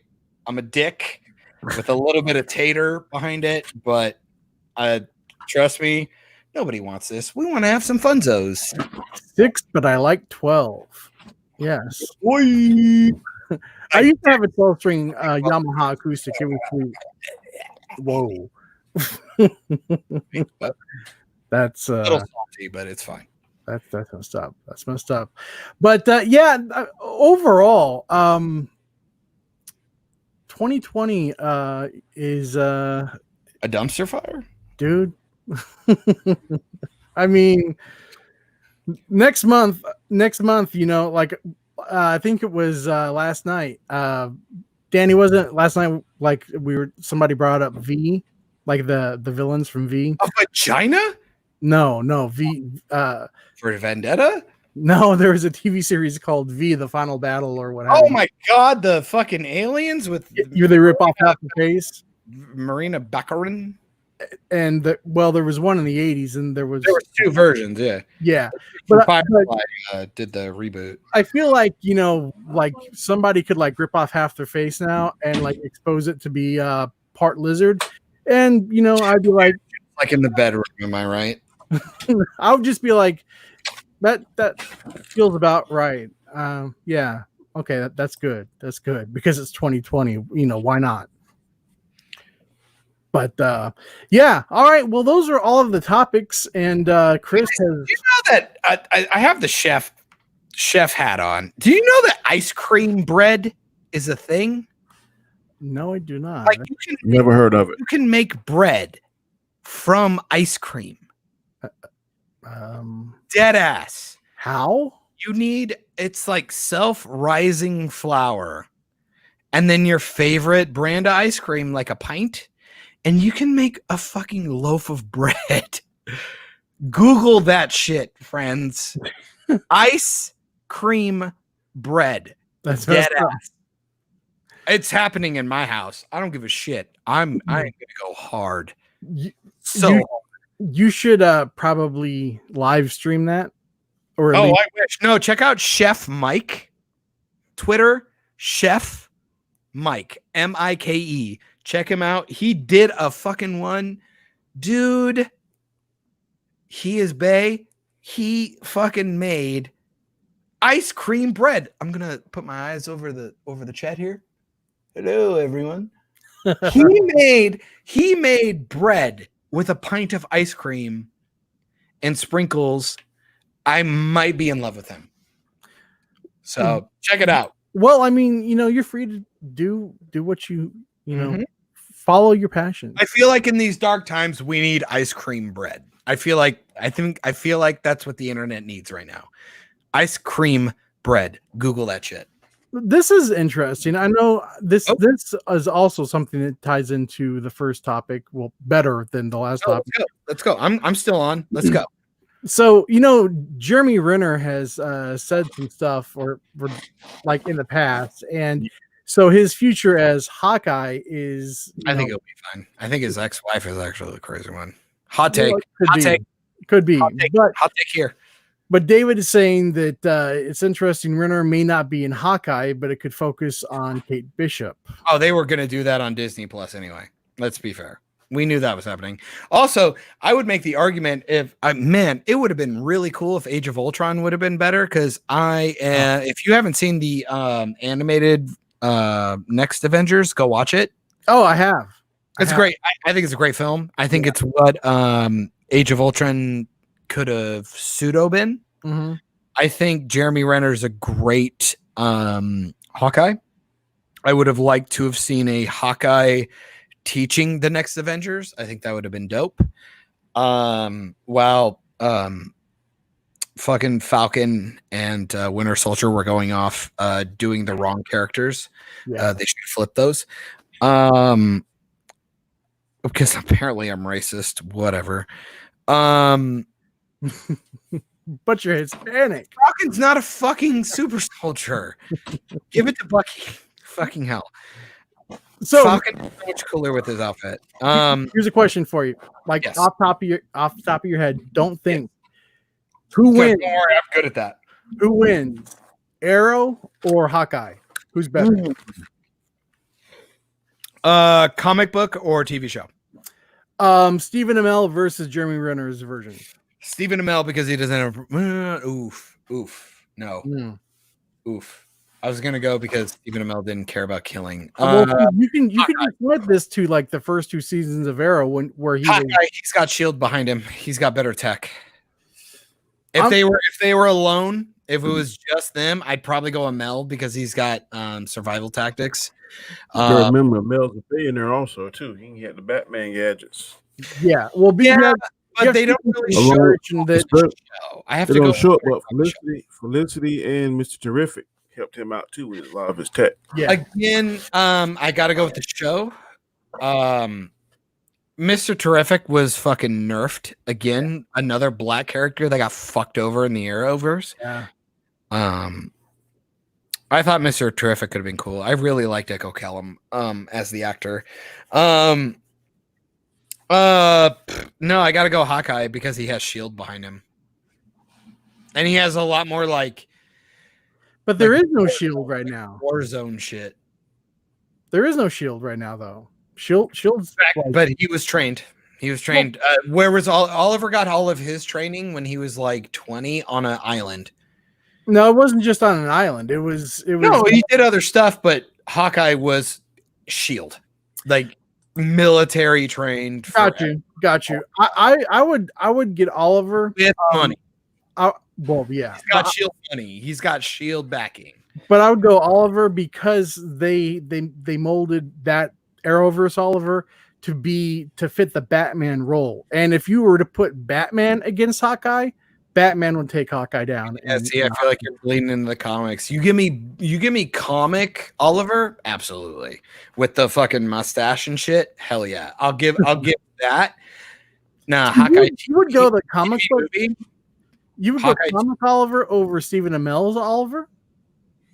Yeah, no, because the comic Oliver got too many gimmick arrows. Right, Stephen Amell is damn shooting your ass point blank, killing you, or seriously maiming you. Yeah. That's fine. You can shoot me in the arm, but I can wrap you up and then come and stab you if I need to. Oh, he didn't shoot people in the arms, man. He shot people in like the face and the. Doesn't matter, but a guy who can you can't shoot me if I fucking put you down. It doesn't matter if I wrap you up or actually kill you. Either way, I win. Offset made a good point. He would win because of his training with the League of Assassins that would give him the edge. Oh, there it is. I agree. In the show. Yeah, the show's version where he was supposed to take over the show. The comic book version. But you don't think Hawkeye being in Shield counts though, with money back on top of that. Well, no, because Oliver, depending on which season you take it from, has. I'll tell you why. In Civil War, you remember when Hawkeye was trying to fight Black Panther? Yeah, it was like a joke. I think Oliver would give Black Panther a little bit more to handle than. Hey, my name's Clint. I don't care. Yeah. Hey, remember when Black Panther was cool in Civil War and then he sucked in his own film? Oh, man. I gotta go to the next stream. I will receive my point. I think you guys might be right. Yeah. Y'all might be right. But now you brought me back to Civil War, the movie, and Black Panther was cool in Civil War. He was. Oh, Danny legit left. Oh no, him and I have talked about that fucking film like a billion fucking times. It's the first panel I was ever on, and as gracious as those guys were, I know they fucking hate me. They'll always say they love me, but I know they can't stand me. They're the nicest 3 guys I've ever been on a panel with. Sorry, Chris. Sorry, Sean, and sorry anyone else. Those guys are great. That's all right, because Chris and I are dicks. It's all right. We celebrate it. We celebrate it. It's all good. I'm just cooking up the controversy, sir. That's why I got the hat on. We went from 4, we're down to 2. Everybody's left. Yeah, why'd everybody bail? I mean, Sean, you got other shit to talk about? I'm down to talk with you, man. I ain't got nowhere to go unless. Those were the 5 topics, man. If you got anything else to talk about, I mean. Do you have anything like weighing on you that you've been reading about that you want to get out there? You know what? I think I might do. Let me get all Dr. Phil up in you. Yeah, ew. I mean, I'd appreciate you to do so. So we all just forgot about James Bond, right? Like that's over. Like that's Right. not I a thing. mean, Like that's not a thing anymore. I right? feel like it's lost all of its gas. You know, I mean, if they when they do release it, it's gonna be like, oh, yeah, okay, Another one. another Bond. How do you feel? Like, let's let the white men talk about James Bond. Who's your favorite? Pierce Brosnan. Yeah, and I think that might be a sign of my young age, even though I look old as dicks. I'm a Pierce Brosnan guy. I think GoldenEye was like a perfect Bond film. I agree. Oh man, the other ones he had were all shit though. Oh yeah. Oh no. Like no. the last one that he did, was it The World Is Not Enough or No, Die Another Day. Die Another Day? God. With one of who should have been one of the hottest Bond girls ever. And how do you put Halle Berry in two of the sexiest potentially roles and fuck them up completely with Catwoman and Die Another Day? You finally had Halle Berry, which was a genius casting for a Bond girl, and fucking hell, When she was like, what a terrible film. she was like legit in like her In her short hair, even. Dude. And I don't even think most people would say her short hair. That was when she showed her boobies in Swordfish. right? And then we went into Die Another Day, and we're like, we already seen them. We seen them. Now we just want to see her get out of the water. Or was it the other way around? Chad, help me out. I'm just saying, I think 007 is a franchise that we knew what it was, and the world doesn't want it to be that anymore. And it's difficult. Yes, I agree. It's difficult.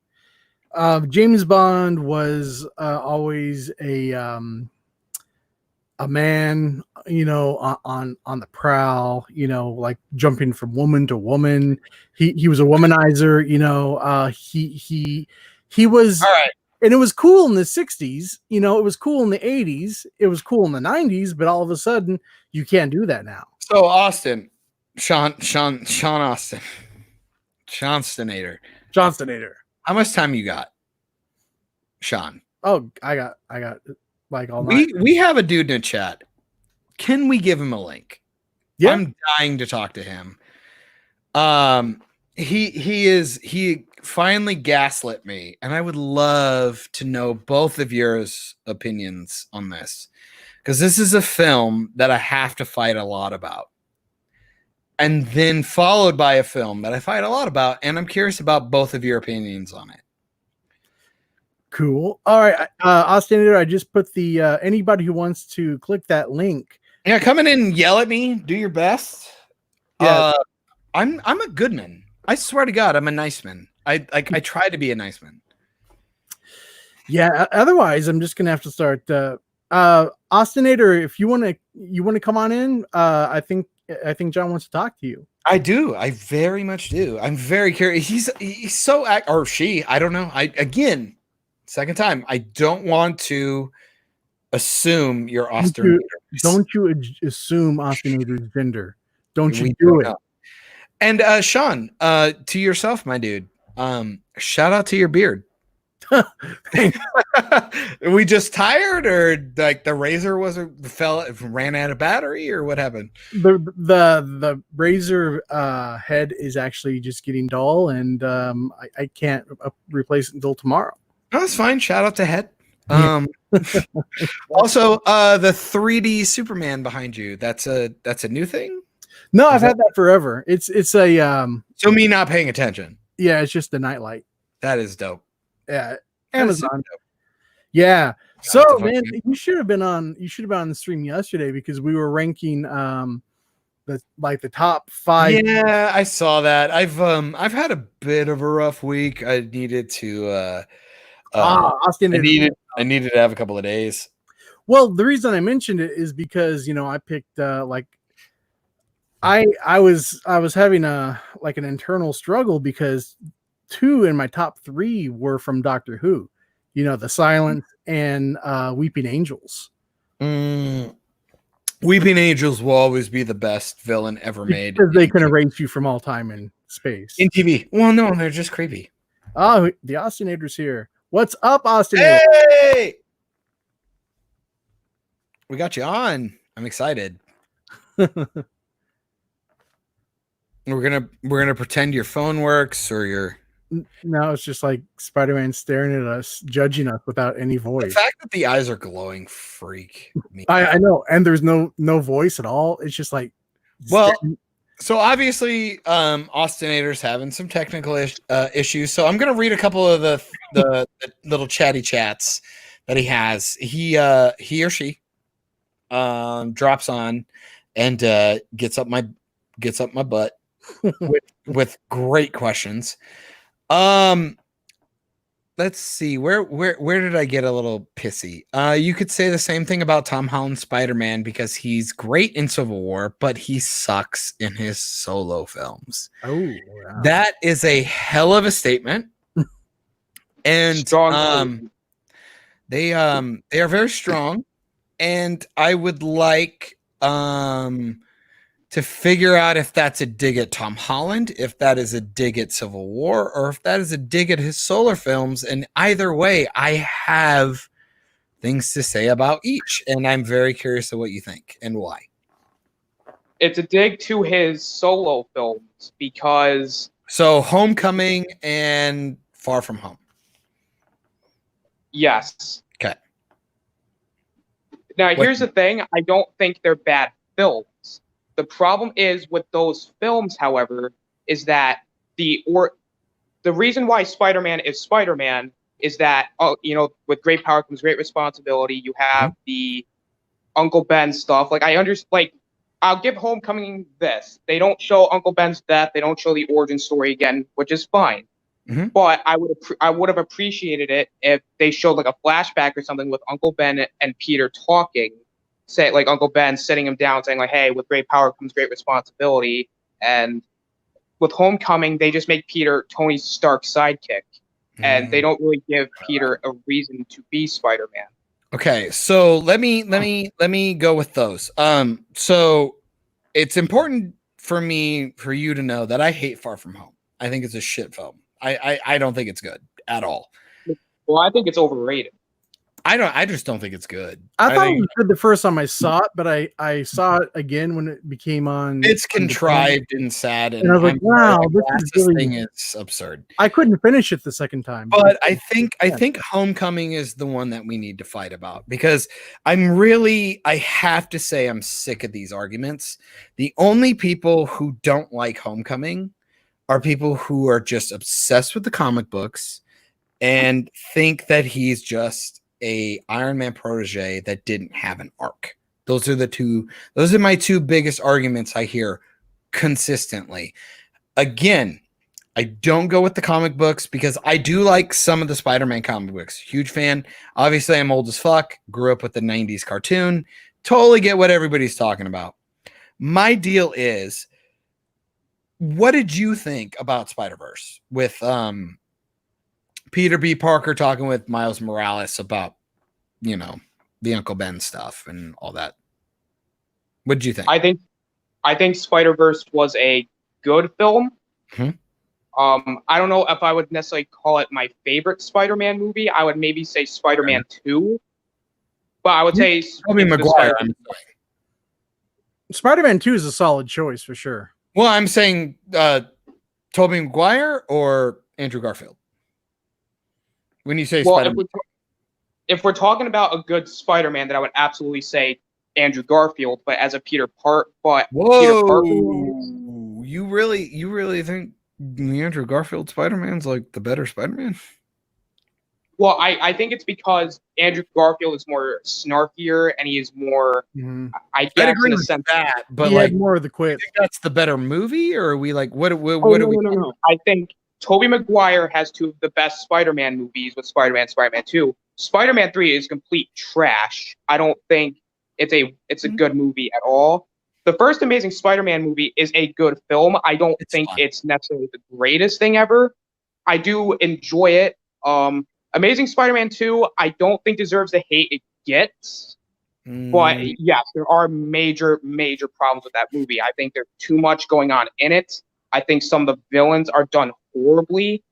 The action sequences in that film are laughable at times. And this is Spider-Man 2 with Andrew Garfield. Yeah. Yeah. So I have to make the argument that's all you had was too many villains.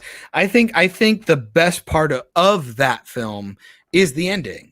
Is like they nailed that comic book aesthetic where he fell down the clock tower and Gwen Stacy died. That is so poignant and so hard hitting. I think people let the rest of the film go. I agree with that. Although, I mean, aside from that scene that you just described, the majority of Spider-Man 2 with Andrew Garfield is pretty much forgettable. Because how do you make Jamie Foxx a laughable villain? I know, and that's the thing. Jamie Foxx is like an award-winning actor. How do you not make him like the and don't get me wrong, like Austinator, I'm sure you're gonna bring up the Times Square scene. That is dope. That is cool as shit. It's so visually stunning, but that's all that fucking film has, man. It's so inept when it comes to character development and everything is so contrived. Like, oh my god, Ozzy Osbourne is so mishandled in that. Like, I would actually take the Sam Raimi stuff because I already have James Franco for 2 other films. This guy, oh man, it's so silly. And then he gets in his costume and you're like, what is happening? Why even bother making him CGI? It's actually the guy on the thing. The Goblin in that movie looked horrible. It's awful. I would say he looked worse than James Franco's paintball mask and like skateboard. Yeah. In Spider-Man 3. So I think the reason why I really pull you in is because I imagine you are given, and I hate to assume, so tell me to go fuck myself, feel free. With your profile pic, which is haunting me right now. I'm assuming you're a pretty solid comic book fan. I figure you're huge into the lore, cartoons, give or take. Yeah. It depends on what like show and like comic it is, like because there are things that I don't like. Yeah. So like I'll make a joke. Like let's let me give you 2. The Neil Patrick Harris MTV one. Was that cool? I thought it was kind of cool, but it was kind of dumb. I don't know what you think. It was okay. I don't like. See, I know a couple people who really like that show, and I'm just like, really? Like, I mean, like the animation was new, but the show is kind of dumb, and it's Neil Patrick Harris, so you're like, oh, I'll watch it. You know, that kind of thing. And then you have something like Disney XD with was it Ultimate Spider-Man, where you had like the Drake Bell. I actually enjoyed that one. I thought it was funny. Then they brought in Deadpool. I thought they were funny. I thought it did a kind of cool job. I thought Ultimate Spider-Man was again, it was like one of those cases where it was like the new animated series where it's okay. Like I don't find it to be again the best Spider-Man cartoon. Yeah. Yeah. Like, it's not like any of that. Like I still think that the 90s Spider-Man show is better. Is probably the best one. Yeah. I would also say Spectacular Spider-Man as well. Unlimited was okay. Again, okay, but it wasn't good. So given those barometers, is it okay to ask how old you are? I'm like, I'm pushing 33. So how old are you? Kind of to know my barometer. 17. Okay. Oh, so you're kind of new to a lot of the content then. But you're a huge Spider-Man fan catching a lot of stuff. That is fucking interesting as shit, sir. So I have to ask because I find myself defending Civil War, and I find Civil War to be probably one of the top 3 MCU films ever made. Civil War is fantastic. If not one of the best comic book films ever made. That's where I'm at. So I understand I'm a little hyperbolic. And then I have Homecoming, where I'd probably put it in the top 10 for sure. But I think a lot of Spider-Man fans really shit on that film because I think they don't like this iteration for an unfair reason. And I'm curious to hear, given especially your young age, and obviously a fuck ton more than me. I would love to hear why you think maybe Homecoming had a shortcoming when it comes to that was fun. A shortcoming for Peter, or obviously like we all have pseudo problems with Aunt May, and things going forward with maybe that film. Not so much Far From Home, just Homecoming, because I think that one gets shit on like way too much. So here's the thing. Like, again, I don't hate Homecoming. I will tell you my positives with the film. I do like the Vulture in that film. I think he was done very, very well. The action was, I still think the action was pretty good. Not necessarily the level of the Raimi films, because I think the Raimi films had a little bit of a better action. Yeah. But I think it had more setup too, like a little more setup. Yeah. Yeah, I'd agree. I did like that they had Peter in high school, and they did show like his struggles, like, maintaining, like, being Spider-Man and being like a high school student. Like, I thought that they did very well in that film. My biggest problems with the film, again, like I alluded to earlier, you didn't do the Uncle Ben thing. Like, they just mentioned that there's really no real father figure in that film besides Tony Stark. They also didn't do his origin, which I thought both were really good. And you could make the argument that they alluded to that in Civil War. I understand that it could be a little shitty to say, like, go watch Civil War. But I think the fact that they did that there, I think a lot of people understand who Spider-Man is at this point, and we just kind of wanted to sit back and go, who is this Spider-Man as Spider-Man? Hopefully in the second movie, we will figure out the Uncle Ben stuff and all that. And that's where, again, I think Far From Home is a shitty film. You know what's interesting that you mentioned that? As far as like origins go, we've seen the origins like repeated so many times over and over and over, like for multiple characters. And the one movie that did not show the origin was like one of the OGs, Batman '89.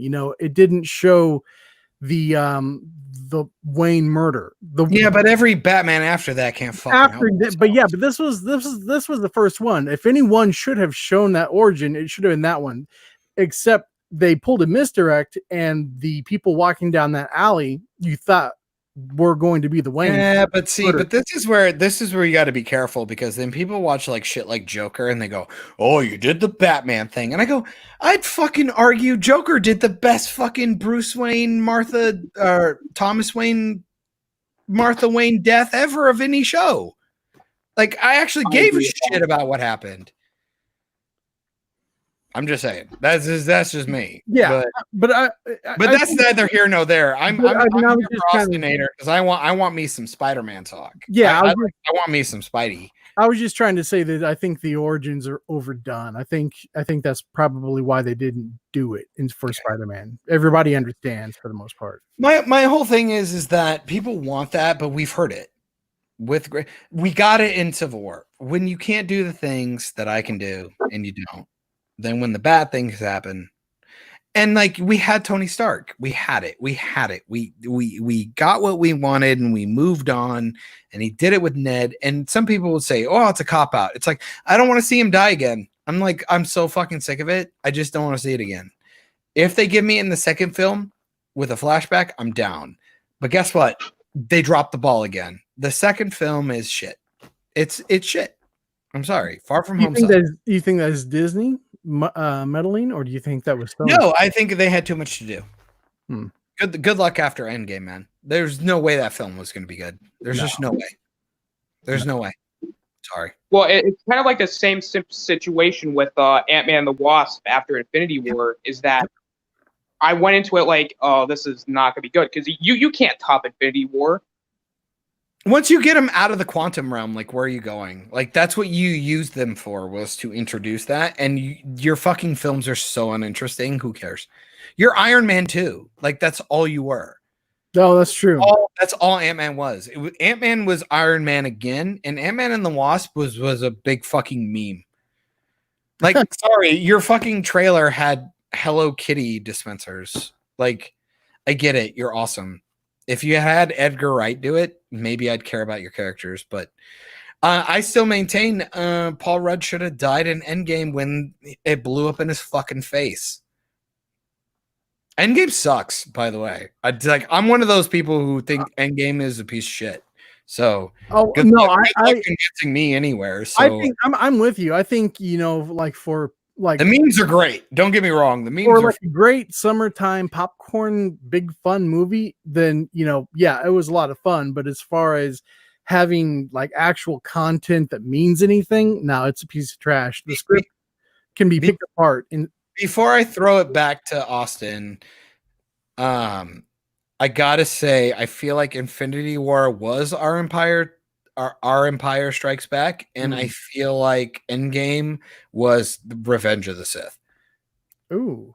That's what I feel like. I feel like we got both of those. Like it ended fine, and people were like, oh, like 2 or 3 things made them happy, and they just let it go. Where I'm like, okay, don't forget about Splinter, the rat saving the world. Don't forget about Hulk dabbing. Don't forget about the time travel nonsense. Don't forget about Thanos isn't Thanos. Don't forget about it's all shit. That film was terrible. It does not age well. I feel like Endgame would be like an entire like a hard film to like make really, really good because it's such a huge ensemble cast. No way, dude. The Russos had that. They knew what they were doing. I refuse to believe, based on a lot of those scenes, that was Disney meddling, dude. The Fortnite shit.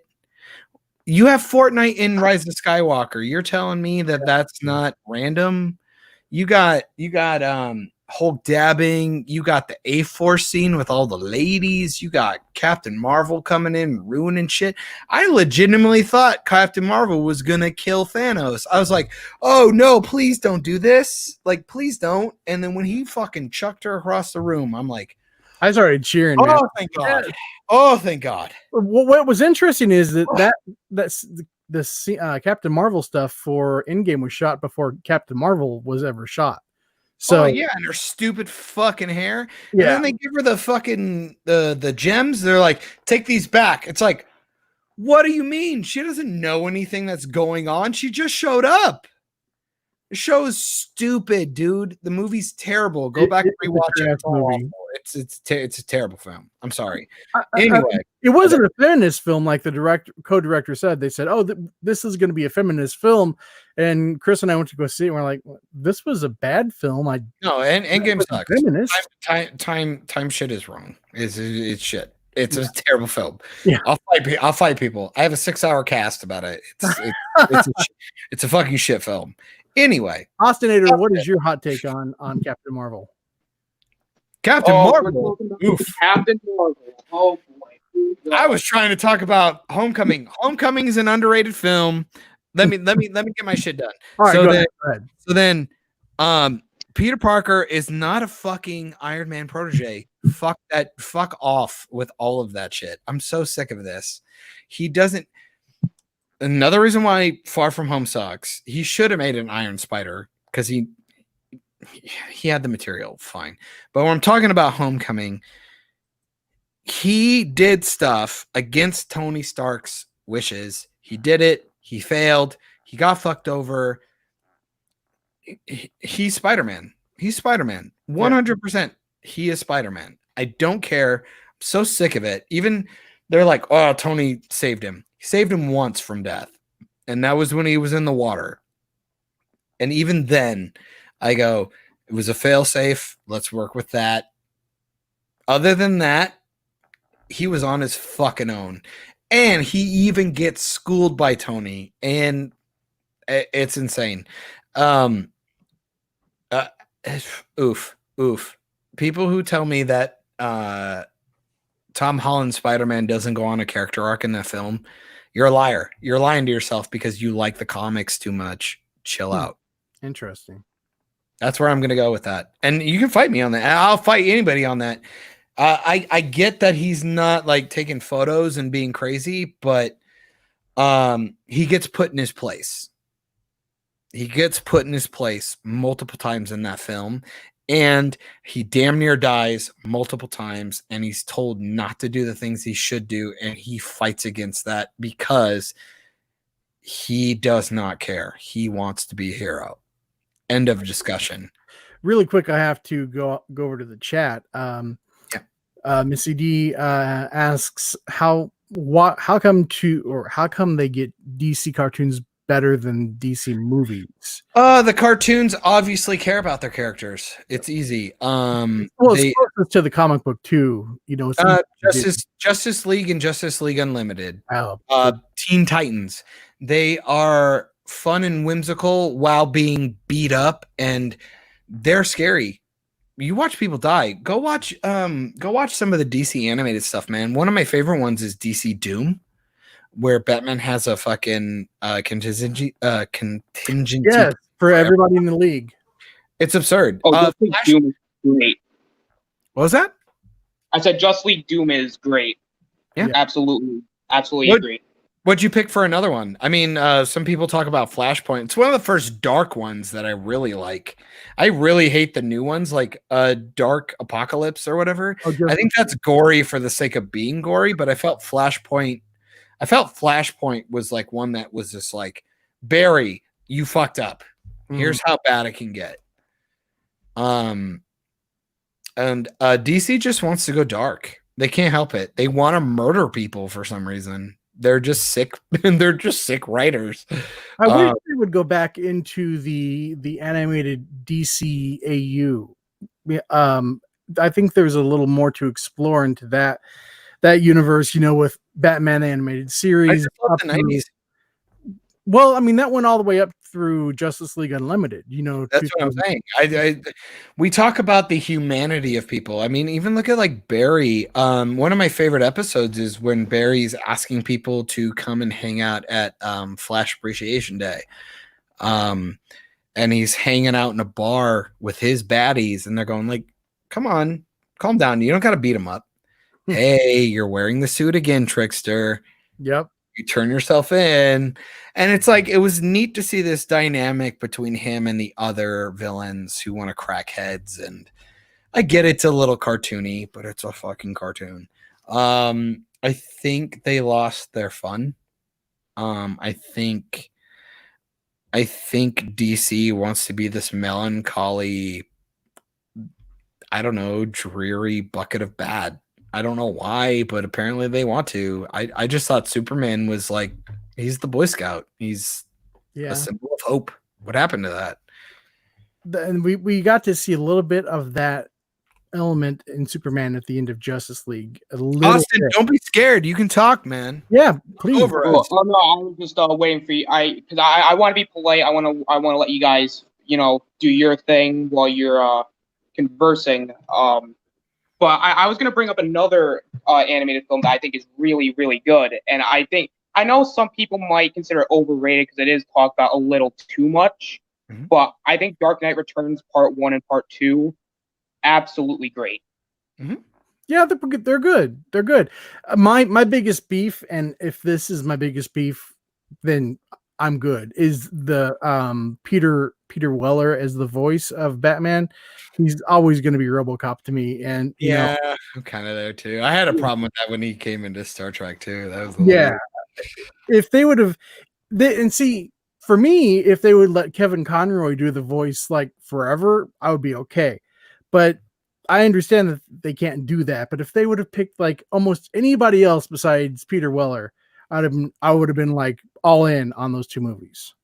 I enjoyed that because it was fun to see where Bruce and Clark ended up. And the problem is all these fucking movies think they earned that storyline where we call them Bruce and Clark. We don't call them that. We call them Batman and Superman. Right. And it pisses me the fuck off. I'm like, you didn't earn this, you fucking little Hollywood troglodytes. This is supposed to be, when I watch them fight, it's like, Bruce, don't do that. Stop it. Clark, chill out, dude. Like, what are you doing? This is your friend. There's none of that. There's none of that there, and they want to pretend that that's there. It's what every film does with a reboot. It's what every film does all the time now. This is protagonist 1. This is protagonist 2. Like them because I said so. Here's the music. Listen to the music. Listen to the editing. Pay attention to the lighting. This is our hero. Go fuck yourself, film. Work. Give me the dialogue. Give me the editing. Give me the movie or two of build up. You need to earn this. You didn't earn it. Go fuck yourself. Well, that's my biggest complaint with Zack Snyder's vision is they gave us Man of Steel and boom, the second movie they kill Superman, and it's like, what? That should have happened. First of all, that should have happened in a solo Superman movie, and there should have been at least 2 movies leading up to that. You can't just kill Superman in the very second movie of the new universe. It just does not make sense to me.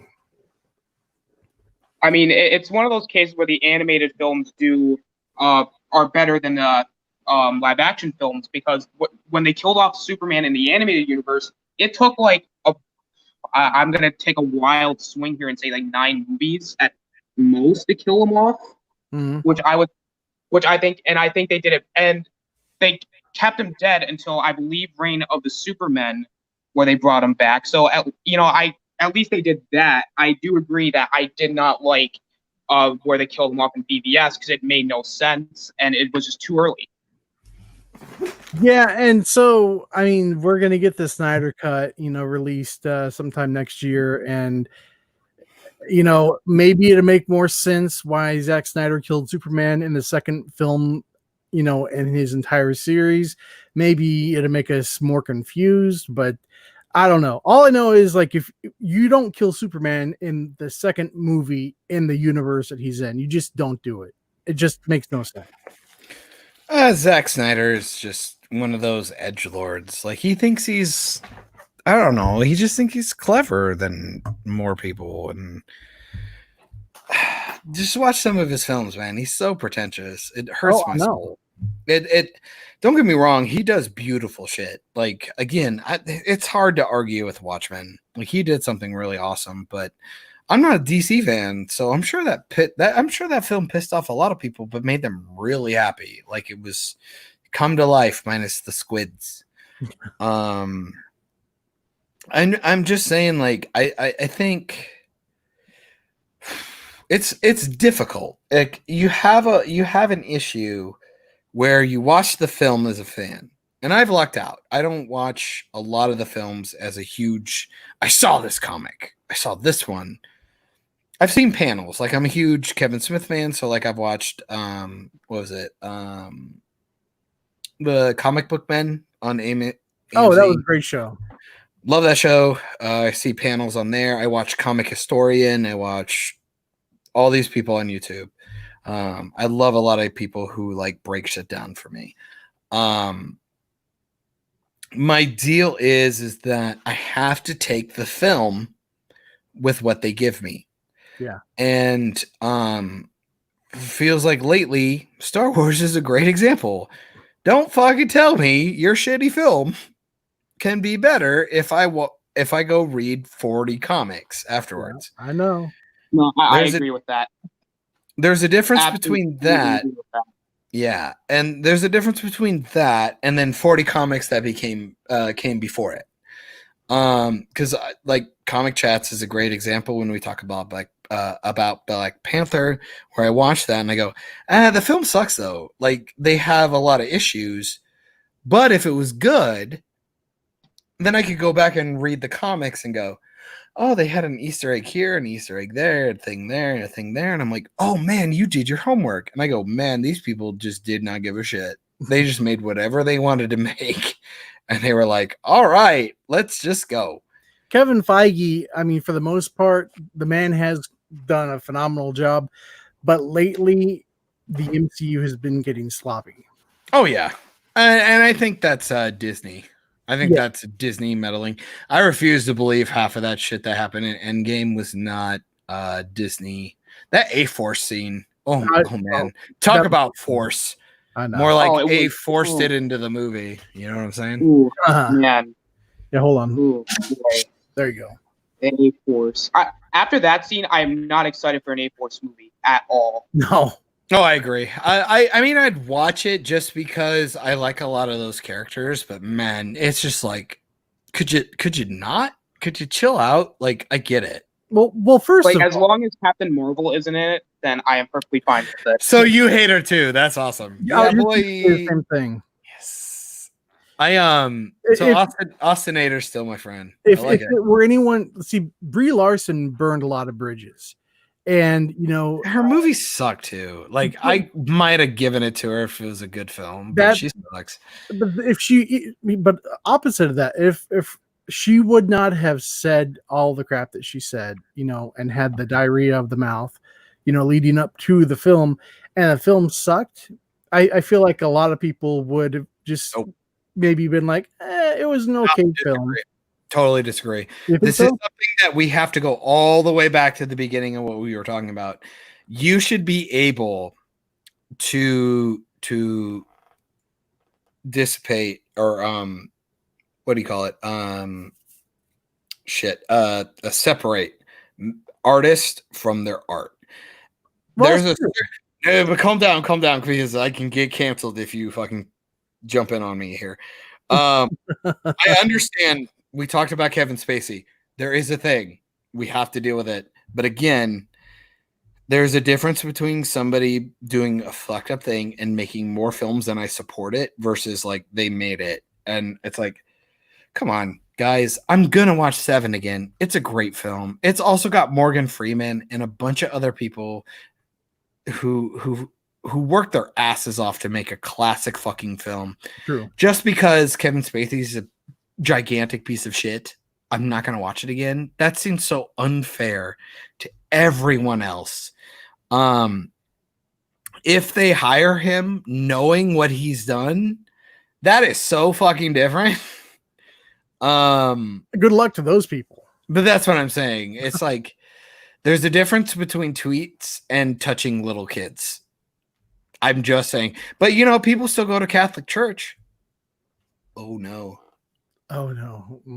I'm Hispanic, so fucking bring it. I don't care. I'm just saying, look, people got to dry their lines in the sand somewhere. They do. And everybody's a hypocrite somewhere in their life.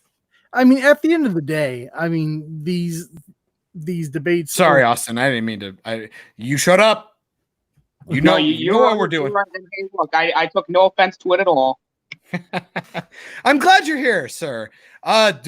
Dreams can come true. You can come on and have an uncomfortable moment with everyone. Dandelion Fluff says you're all still here. Yes. Yeah, I feel bad I kept you guys on. I'm used to streaming for a very long time. And I felt like half of your guests bailed out after like 30 minutes, even though it was like working my ass to be here. I was like, shit. Yeah, Chris left rather early, and for the past maybe month or so, he's been running this show on his channel because I just haven't felt like there's been a whole lot of pop culture stuff to talk about, and so the one night I decided to run it, people start jumping ship. Watch old films, baby. I finished Small Soldiers today. That shit was good. That was a great movie, man. It was fun. Yeah. Tommy Lee Jones, Kirsten Dunst. Yeah. Phil Hartman. I believe it was his last one before he got murdered by his wife. Yep. Bring it down. It's all right. You just ruined the mood. Shout out to Phil Hartman. Jingle All the Way is a classic. I love Jingle All the Way. Oh my God. I love that movie. But I know it's late. I brought Austinator on because I gotta say, thank you for being so adamant in our chats constantly. I've noticed you in pretty much these guys and comic chats and a bunch of other streams. You, sir, are very devoted. I appreciate you, and I know you have knowledge because you call me out on my bullshit constantly. So I thought it'd be fun to talk with you and. Yeah, I'd like to think you got. I mean, if you got anything else to say, I'm not going to cut you off. But at the same time, I think you brought some good shit to the stream, and I appreciate it. Agreed. Yeah, I love your guys' streams. I usually come in. I like coming in, chatting up with everybody. It's a fun time. You're awesome. I appreciate it. I hope you don't disappear. Keep calling me on my bullshit because apparently everybody either just makes fun of me and says I talk too much, or I'm crazy. And you having the knowledge keeps me honest, and I appreciate it very much. So shout out to Austinator. You're just a better version of Chris than John because fair enough. Yeah. I mean, at least you'll admit it when somebody like calls you on your stuff. Chris will just like start bloviating. I'm bloviating. Hey man, shout out to Austinator. You can again. I will always tell everybody if you're gonna come at some bullshit, have an example. That's all I care about. That's all I care about. Have an example. If you don't have an example, we can't talk. You just say it's boring. What do I do with that? So, So Austinator, you're good in my book. Thank you for coming on. I appreciate it. Thank you for staying in the chat. Always show. And apparently dreams can come true. No. At least today they have for one special boy. Cool. Yeah, Austinator. Yeah, thank you so much for your support in the chats and the comment sections, man. Really do appreciate it. But we've been going for about 2 hours and 20 minutes, so we're gonna probably end this stream now. I think that's a word for too long. Too long? Yes, possibly. But thank you for everybody for being here in the chat and on the panel. It was a good time. And until let's see. The next show is going to be on Chris's channel on Sunday at 3:00 Central Time, I think. Oof, that sounds inappropriate and kind of sexy. So, anyway, Sean, thank you for having me on. Austinator, thank you for coming on and elongating this. Sorry, Hartley, Sawyer. We're not going to elongate anymore. You guys were great and later, nerds. Bye, guys.